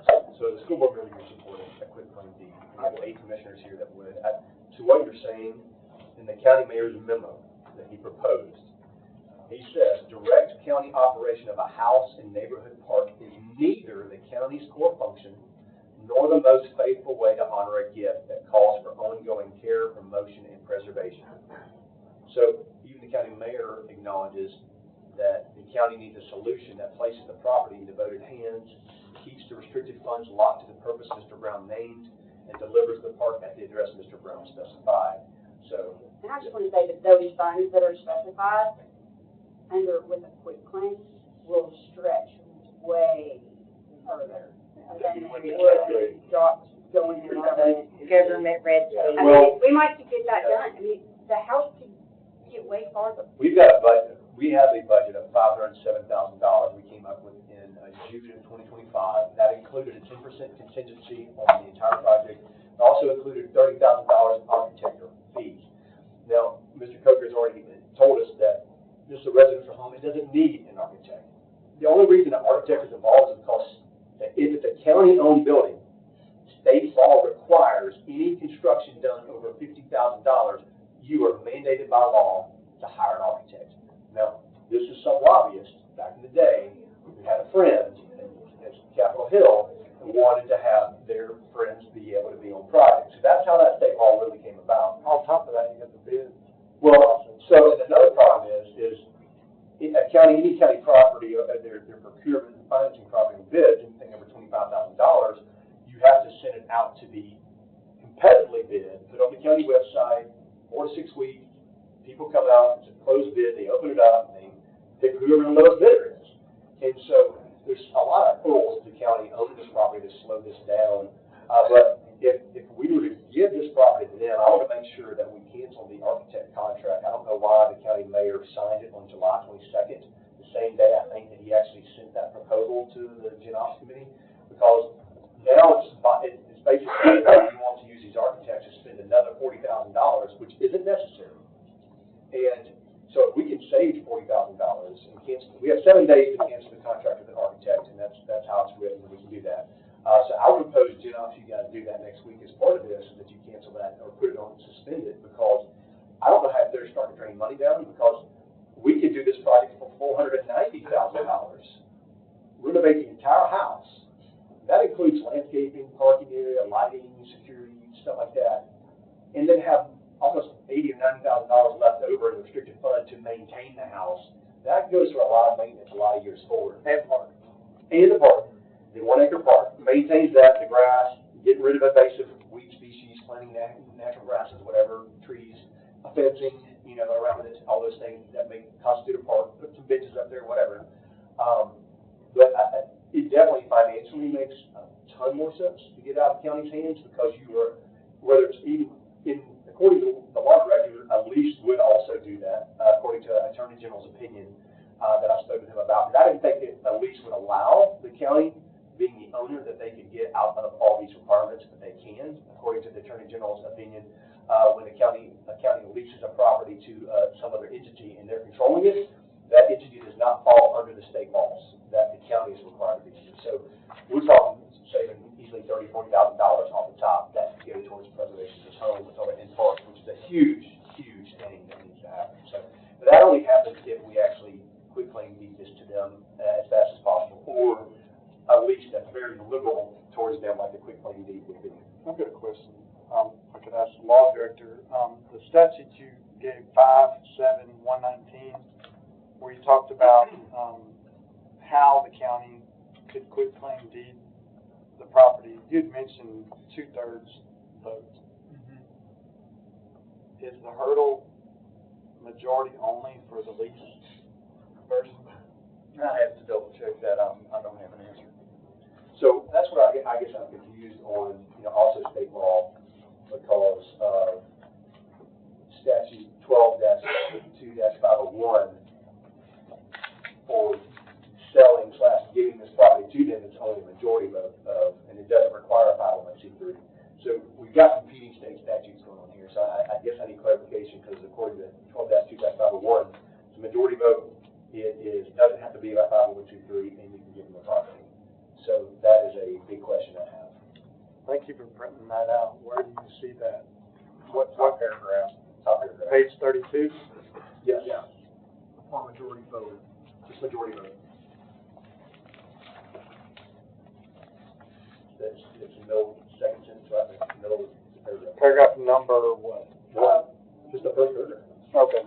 Right there, it says, upon majority vote, the local legislative body may dispose of real property or personal property by private negotiation and sale where it's significant for architectural, archaeological, artistic, cultural, historic associations, or significant for its relationship to other property that's significant for these things, basically. And so the real or personal property is to be sold to a nonprofit corporation or trust whose purposes include the preservation or conservation of real or personal properties of architectural, archaeological, artistic, cultural, historical, natural, or scenic significance. Blah, blah, blah. That's kind of like that, but that statute's pretty clear on, so that's why I'm confused on what this other statute is or how they're competing, in my opinion, right? I'm not sure. That's, 119 specifically says 2/3 vote. Can you research, compare, and contrast those and have an answer for us? Well, which one overrides the other? All right. Well, you already looked at that, right? An hour and 40 minutes. I think we need to let people ask questions. I agree. So are you guys clear on, any more questions from the commission? I've got my question. All right, question for the audience. Can you stand up and say anything? Yeah, if you don't mind me going first, I can just have to leave as soon as I can. My name is Bill Aaron. I live in Cottontown, Cummings Lane, down by Harrison Branch, and just 2 miles from the school.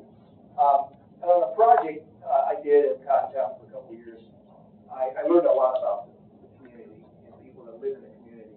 But one of the persons I interviewed on the project was Ted Adams. You might know Ted Adams, Ted and Debbie. He was a builder in Sumner County for many years. She's a nurse. They've been friends of William and Martha Brown since 1979. And during my interview, he showed me pictures that, because they cleaned out everything in the house, and Bill Brown gave them all his personal belongings and stuff. But to get to the point, I know, talking to Ted recently, I said, what would happen if Bill came back to life and knew what had happened from his will? What do you think? He goes, you'd be pissed off, Bill. You'd be really pissed off, because he wanted that named after him and his wife, and that's the whole reason for doing it. $7.5 million later. Well, the $7.5 million has nothing to do with this property. That's a technology trust, and that's right. No, the $500,000 they did for the actual park is what he was referring to and pissed off, because he just wanted it named after him and his wife. But secondly, is the left hand being superintendent of Sumner County School, Scott Langford, does he work hand in hand with Mayor Isbell? Because he filed a plea 11 months ago. We are at a critical juncture for the Brown Park. Mr. Brown left $500,000 for the park in memory of his wife and him. Sumner County received a grant from the state for another $625,000. We are in jeopardy of losing the grant if the county commission does not act quickly. The park includes a full cross-country course which will dramatically expand cross-country opportunity for students across the county. He goes on and on for the next couple of paragraphs about how important cross-country is, and that park is going to make it happen and do all that. So he wants to spend $1 million in his statement on Facebook for that park, but doesn't mention the house in any way, shape, or form. So is the school disconnected from, per se, the county members and working hand in hand to accomplish William and Bill Brown's wishes to have the park and his house is maintained maintained and restored? Some of them have been, yes, and I'll go into some false things that have been promulgated about that $625,000. So what the previous director of schools and the previous county mayor prior to 2022 did is they wrongfully confiscated that $500,000. They commingled it with a technology trust that had nothing to do with the home or the property. Is that another Ambie home? Yes, the previous county mayor, the previous director of schools. And they did it unilaterally without a vote. So let me answer your question. So you asked a very direct question. I want to give you a very direct answer. So it took us almost 2 years as a county commission when they discovered this in Gen Ops, when they were on this, most of them, back in 2023 when this came up. And they found out, wait a minute, there was $500,000 given to the county, not the school board, the county, for the maintenance of the home. That's a centerpiece for a park. So it took us almost 2 years to get the county mayor and the director of schools to give the county that money back. We passed 2 resolutions, a lot of public pressure, thanks to Channel 517, Karen Aguilar did a great job covering this, and getting pressure almost 2 years, about a solid year and a half, to even get that money back into the county coffers. That happened like April of 2025 when they finally gave the money back, after a year and a half of fighting it, just to call the money back so we can fix the house. And so what the previous county commission and the school board wasn't involved. It was the previous county commission under the direction of the previous county mayor and previous director of schools. They wrongfully confiscated that $500,000 from the council, if you will. Then they were applying $125,000 of taxpayer money. They applied for a matching state grant, 1-to-1, where the state was going to give $625,000 to match what the county was using. And here's a kicker: it was a TDEC grant for a park that literally drew the house out of the boundary and made it illegal to use any of that money from that grant to even restore that house. It excluded. And that plan in 2020 was $1.2 million. $1.25 million in 2020. Today, you're looking at probably $1.7 to $1.9 million for the same plan of what they wanted to do. And so they confiscated that money wrongfully, I say illegally, immorally, whatever, and they excluded the home. You couldn't even use that $625,000 grant from the state, which is taxpayer money. It ain't free money, it's your money. Couldn't even use it for the house. So it's a false narrative being promulgated by the director of schools. And that is the crux of that. And so, and even worse, the county commission and County Commissioner Klein has uncovered from the finance department. You and I talked about this. He shared this with me. Over $200,000 that has already been spent on those previous defunct park plans. So this is taxpayer money, not Mr. Brown's council money. Over $200,000 has been spent for defunct park plans. So they're just wasting taxpayer money when we're just fighting to get $500,000 in interest just to restore the man's home as he asked us to do. And so that is, I hope I can clarify for you, that's the actual fact. So no one drew up an operational plan saying we're going to do this first, do that second, this third, and then accomplish the goal at the end, with the commission, with the mayor, and with the school. No one did all that, say this is contract, sign off on it, right, go, let's do it. They started spending money on a park. That did not have a park drawing. That excluded the home. Yeah. And I'm glad you brought the cross country. I did a public records request of the finance department at the time. We were just passing on it. And some of the old cross country coach at Liberty Creek actually was inquiring about what happened to this cross country park. And I noticed on July 17th, County Mayor Isabel had the architects that the county commission hired through Gen Ops redraw the plans to include a pavilion that had restrooms. And that was July 17th, and this email from this previous track coach was asking about a pavilion with restrooms across country. Well, the pavilion that they designed in 2020 was $425,000, a pavilion with a restroom.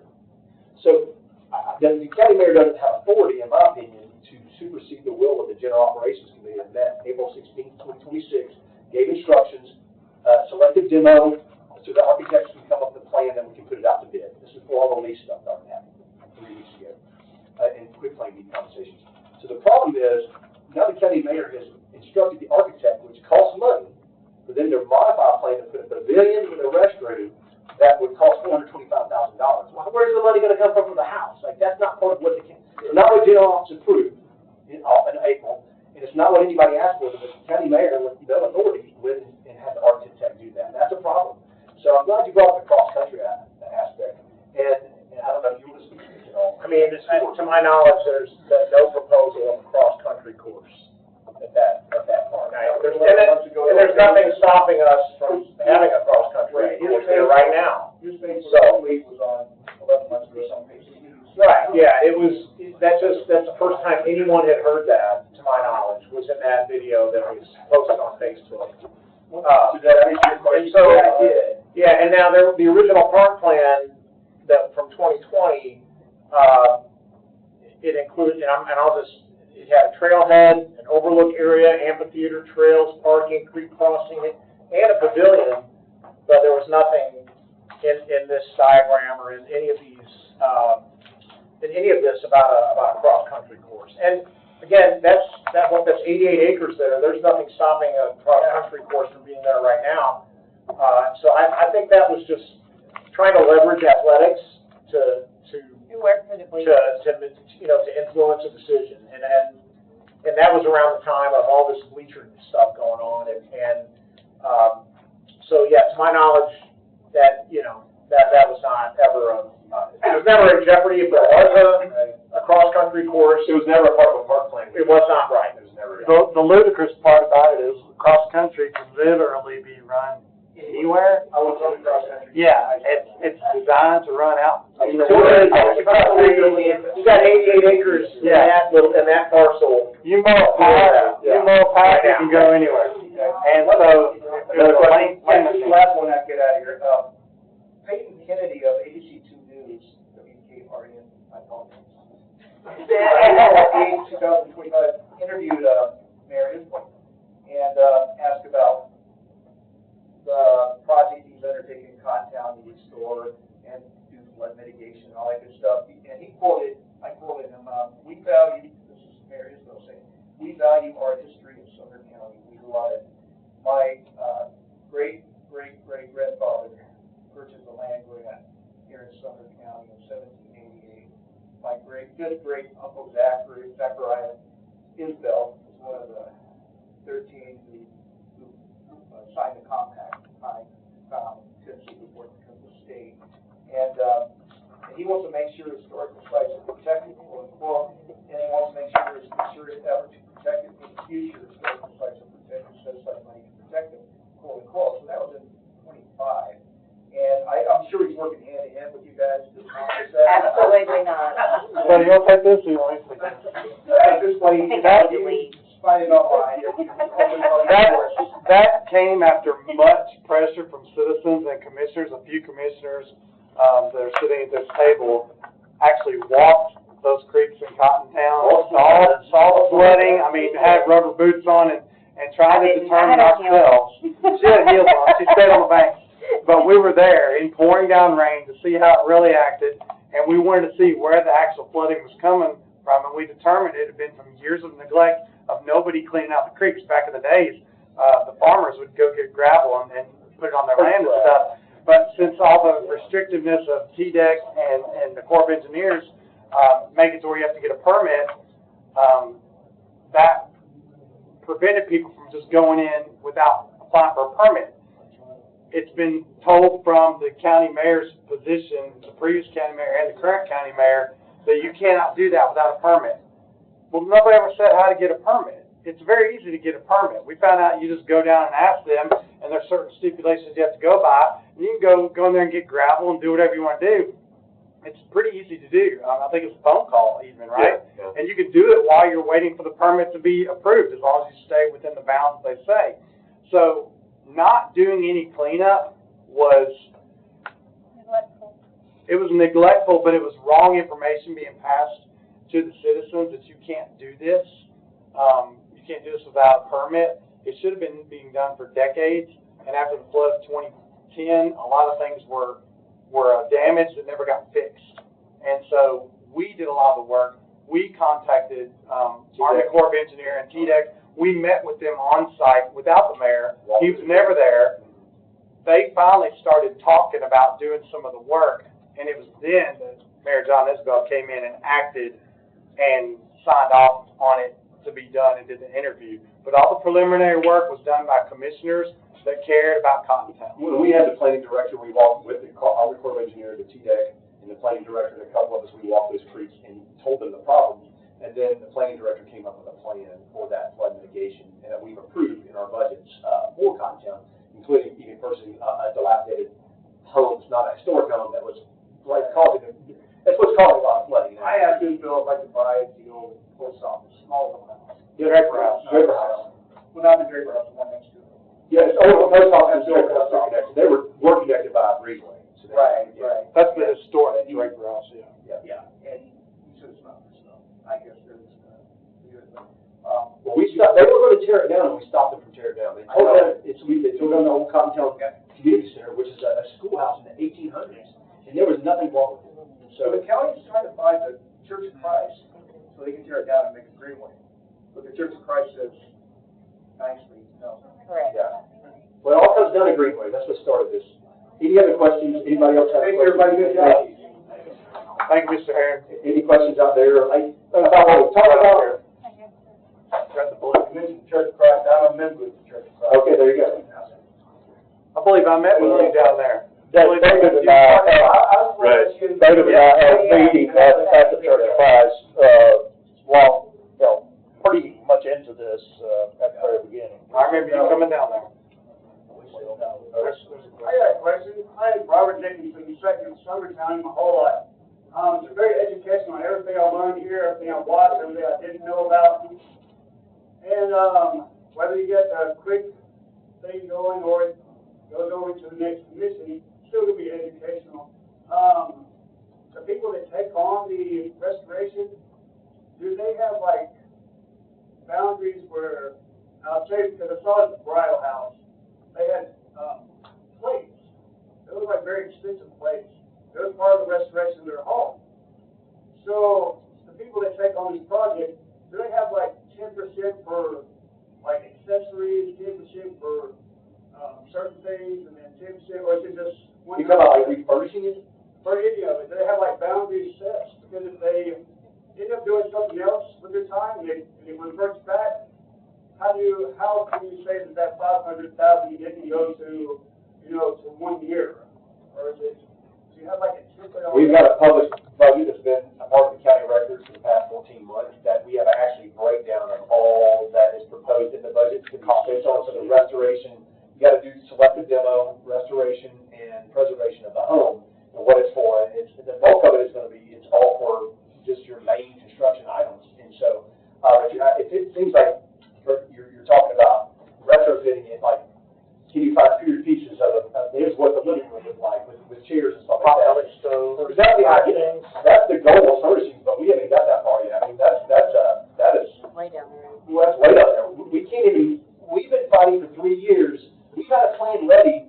It took us 2 years to get the money on those, and we've been waiting 14 months to implement our plan. We out there that we can do it under budget and with great amount of time that we cannot get this commission to move forward on. They've been stopping us and stonewalling us.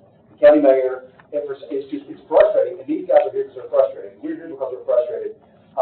So as far as like, it'd be great, but I know what the bridal house did. They got donations. They went out and installed things to get those period pieces. It'd be wonderful to furnish the home with all those living, pieces of period as much as possible, or restorations, I guess reproductions. But yeah, anything that would be, I would assume, if you're talking about a reverter that is put in there and it reverts back to the county. I mean, that's a good question. It's like if this Friends of Nonprofit Group purchases it, it's not a part of the restricted funds. They do it outside of that. Does that go back to them? I wouldn't think it would. No, that's actually in here. He maybe talks about it, but like anything for the home would stay in the home because it's for the home. And if they can't take care of it, why were they going to empty it out? I wouldn't want that to happen. Yeah, so you got the budget, like, you already know how much light bulbs cost, you got everything ready for them. They just need to take on the responsibility and spend it. But, Right, we're ready for them. excellent. I've enjoyed the educational part where it's taken so long. If I wrote a book and I sold it to a university that said this is what happened and this is something you can teach, this is the teaching material, and maybe it's, Not to do. Yeah, it's titled, How Not to Vote. that's not fun, again, the commissioners, they may change soon, may not. But you mentioned textbook, you show the textbook, because it is the oldest house in the county. One of them, I don't know, there might be a couple. There's others that are older. I've got one across the street from me. We have the 1790s, and so I think most of the houses are competing around the 1790s. I don't know which one's authoritatively the oldest. I know the Bradford Berry House, I think in Israel, is like the 1790s as well, if I'm not mistaken. Chris, does that sound right?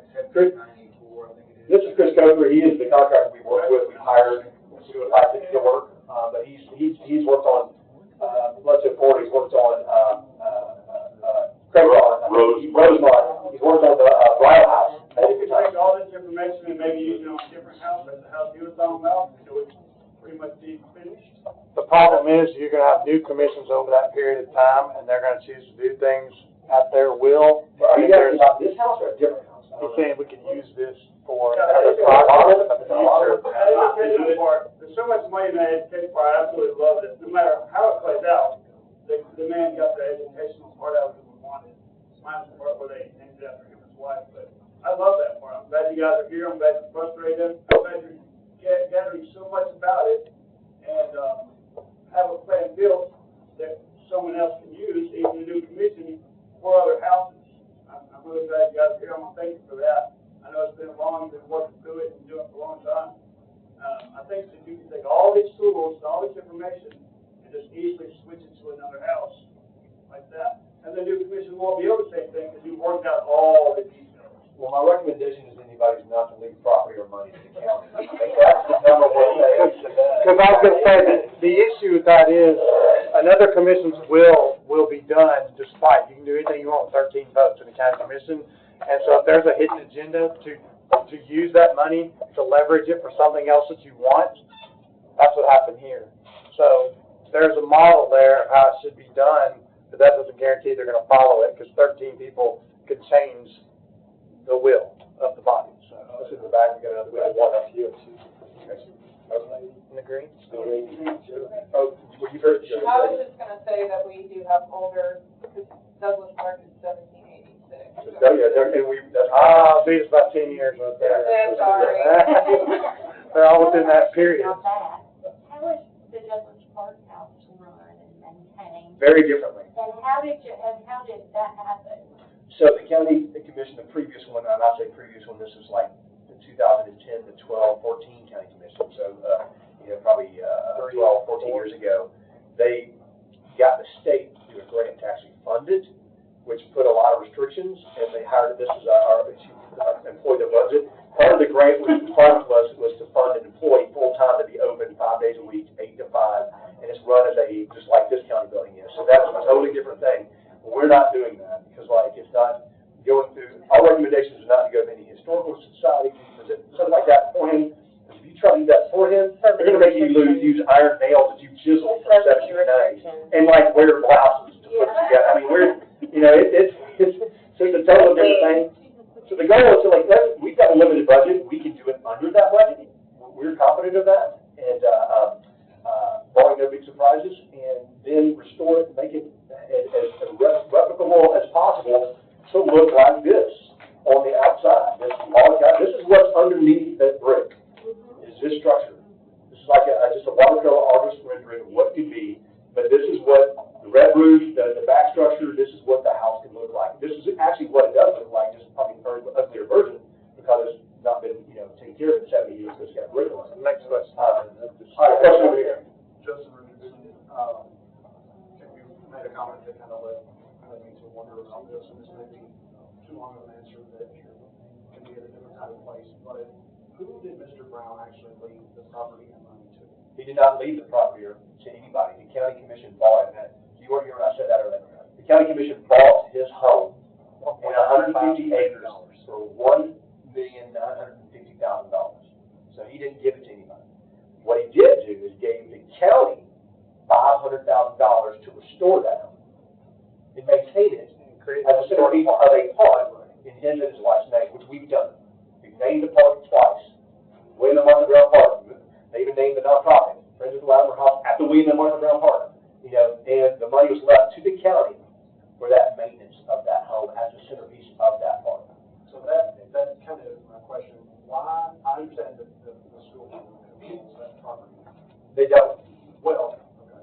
They think they do. That's what I want to know. Why are they even involved in the decision making? Because the way Not leave that money to the property is, the deed is in the school board's and the county's joint name.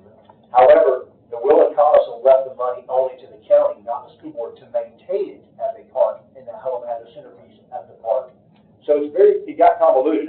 They seized on the idea of the park and thought that would be a way to create and fill their 88 acres between all of these schools, and they just neglected the house with the grant that they chose. So that's where it got I was convoluted. told by a former Hendersonville city alderman about 6 months ago, and he made a comment. I know people on both sides of this issue, and I said, you know, what do you mean both sides of the issue? I mean, there's people who want to see the house fall down and go away versus people who want to restore it. He said yes. I said, are these current elected officials in the county commission as well as people in the school system? He said yes. So that has been the intent and goal, and that's why they drew the house out of the entire, that plan, is because I think they wanted to. I've got an old map of the original school drawings, plat, and with Greenway coming through it, and it really doesn't include the house. Like they were going to put a school on top of where the house was, like backing down. That property, that campus is the largest by far in Sumner County, 265 acres. It exceeds every other school campus. They have to come up with something. I think State's campus is 30 acres, and it has 3 schools on it, and a lot of fields. So that's enormous. They're trying to come up with a way to fill all that land. It's all about development, so if you want to go down that rabbit hole, you can follow our Facebook pages and find out all about that. So when the park was established, how many acres were designated for the park? We didn't determine, well, right now, It was still the life estate at that time, right? It was still the, it hadn't been absorbed by the planning That's commission. not true. It merged the second he died. so the second he died, all of the property merged into one 88 acre parcel. So our resolution, we did not define whether it was 0.8 acres or 88 acres. We just said it's a park. So it's subjective at this point. But the point is, all of it's a park right now. I believe, while we're correct, the whole 88 acres is technically a park. I mean, it's open to the public. It's open to interpretation. He just wants a park with the house as a centerpiece. He did not define or delineate what that would look like. But we did here. We did. That's the important And his family member did, and the family member said basically it's the Light Estate parcel. That's a small park. That's what she was determining as the park. So if only 0.8 acres is maintained, can you trust the county not to let the rest of it grow up here? No, I can't. You have one nice little 0.8 acre place and the rest of it is just. Well, if you're asking based on historical data, no, because the county has not maintained it. The school board was putting some kind of crazy pesticide killer, grass killer that was like, it just destroyed, it was all pasture land. It was cow farms. The McCards out there, they were Mr. Brown's neighbor for 20, almost 30 years. So it was all cow, it was pasture land. And so, So can you not ask for 5 acres rather than 0.8? well, I'd rather than not, because I was, that's just more for the nonprofit to have to pay for it to maintain. So I like to do that. I want to be clear on that too, because somebody asked me just the other day, is it your intent to take the entire 88 acres away from the school board? And I said, absolutely not. It's called out in here that it's 0.8 acres, less than an acre. It's what his life estate was, and the meets and bounds to that will be provided in this packet too. That was the county mayor's proposal as well. He suggested that. Some people think there's trickery involved to keep them from doing something else with that 88 acres, and there's We not. prefer the house. We simply want to focus on the house. Yeah. And whatever comes after that, so be it. It's going to start as a park, and it's going to be a small, quaint little park, and it can grow from there. We don't care after that what happens to it, as long as the house is still the centerpiece, but the house will not be the centerpiece if it keeps on getting neglected. Currently, the bottom floor, almost all the windows are busted out of it, glass all over the property. They've been boarded up. There's hornets' nests in almost every one of the windows. The place is trashed inside. It's just nasty. Grass chest high. It is neglected. There's critters living underneath of it. There's animals breeding underneath of it. Commissioner Klein can attest to that. We got pictures. We got pictures of baby vultures underneath of there. And it's a crime. Say the front door's being kicked in. The crawl space is open. It's just ridiculous the state of neglect this is in. Focus on the house. Someone fell through the staircase? Yeah. I do have a question. Any change or renovations that is decided on, does that have to go to the commission or the school board? No, the goal was, I mean, what we were arguing tonight is that it, take that was written, the law director wrote that into his lease agreement. But I'm like, no, that we shouldn't do that. That was the mayor's proposal. It was the mayor's proposal, because there's no, we might as well not give it to you guys, it's not profit. Does that make sense? Does that answer your question? So I would be totally against that. It doesn't make sense. There'd be no reason for you guys to take it on if that's the case. The county should just finish the project and run it. And if you don't mind, there is a nonprofit, if you would let the audience know that they can. For donation purposes. Well, you don't have your 501c3 yet. They can donate. You can donate to nonprofit. If you would like to set up the website and Facebook pages, they can follow along when you announce that you are accepting donations. Feel free to do that now. What is the page? It's the Friends of the Latimer House on Facebook. It's like facebook.com/Friends of the Latimer House. So please follow that page if you're interested in watching this project grow. Jim, he's the president of the nonprofit, the Latimer House, and Jim Latimer. Jim, question, comment? Just like, as always, acknowledge Mr. Brown's wonderful gift to the county, because we would not have been anywhere even near fighting over this to try to get it done. He had made the gift that he did and made the allowance that he did for the house. It's been far too long. We've gone almost 10 years, and wrangled and spun our wheels and waited for the house to fall down to get anything done. That house has stood like a rock in the stream of time for over 200 years. If these walls could talk, they would repeat Plymouth, Saratoga, Long Island, Harlem Heights, New London. They would repeat names from American history that you could hear and that you could read about, that the people that built this house experienced and lived through. They would repeat Rock Island, Buchanan Station after they got to Tennessee. And I'm sure that my family members are here, the extended family members are here with me, take pride in what the family did. But we do not want to strip Mr. Brown's legacy, as has been mentioned by people online and everything. All that we seek is just the house to be noted as who built it and the family that came before. The park should always be named the William and Martha Brown Park. What about this side of the room? Anybody over here? Y'all been kind of quiet. Any other questions or any confusion about what we talked about? I just want to make sure that nobody's confused about how the county bought the property, who actually gave money to who, and kind of what the intent is. I mean, Well, does everybody know that, Mr. Brown left, what was it, almost $8 million? Don't even go down that path. Well, I'm just saying, Totally separate. yeah, but that was part of it. that was separate from the school. This is different, that's a separate thing.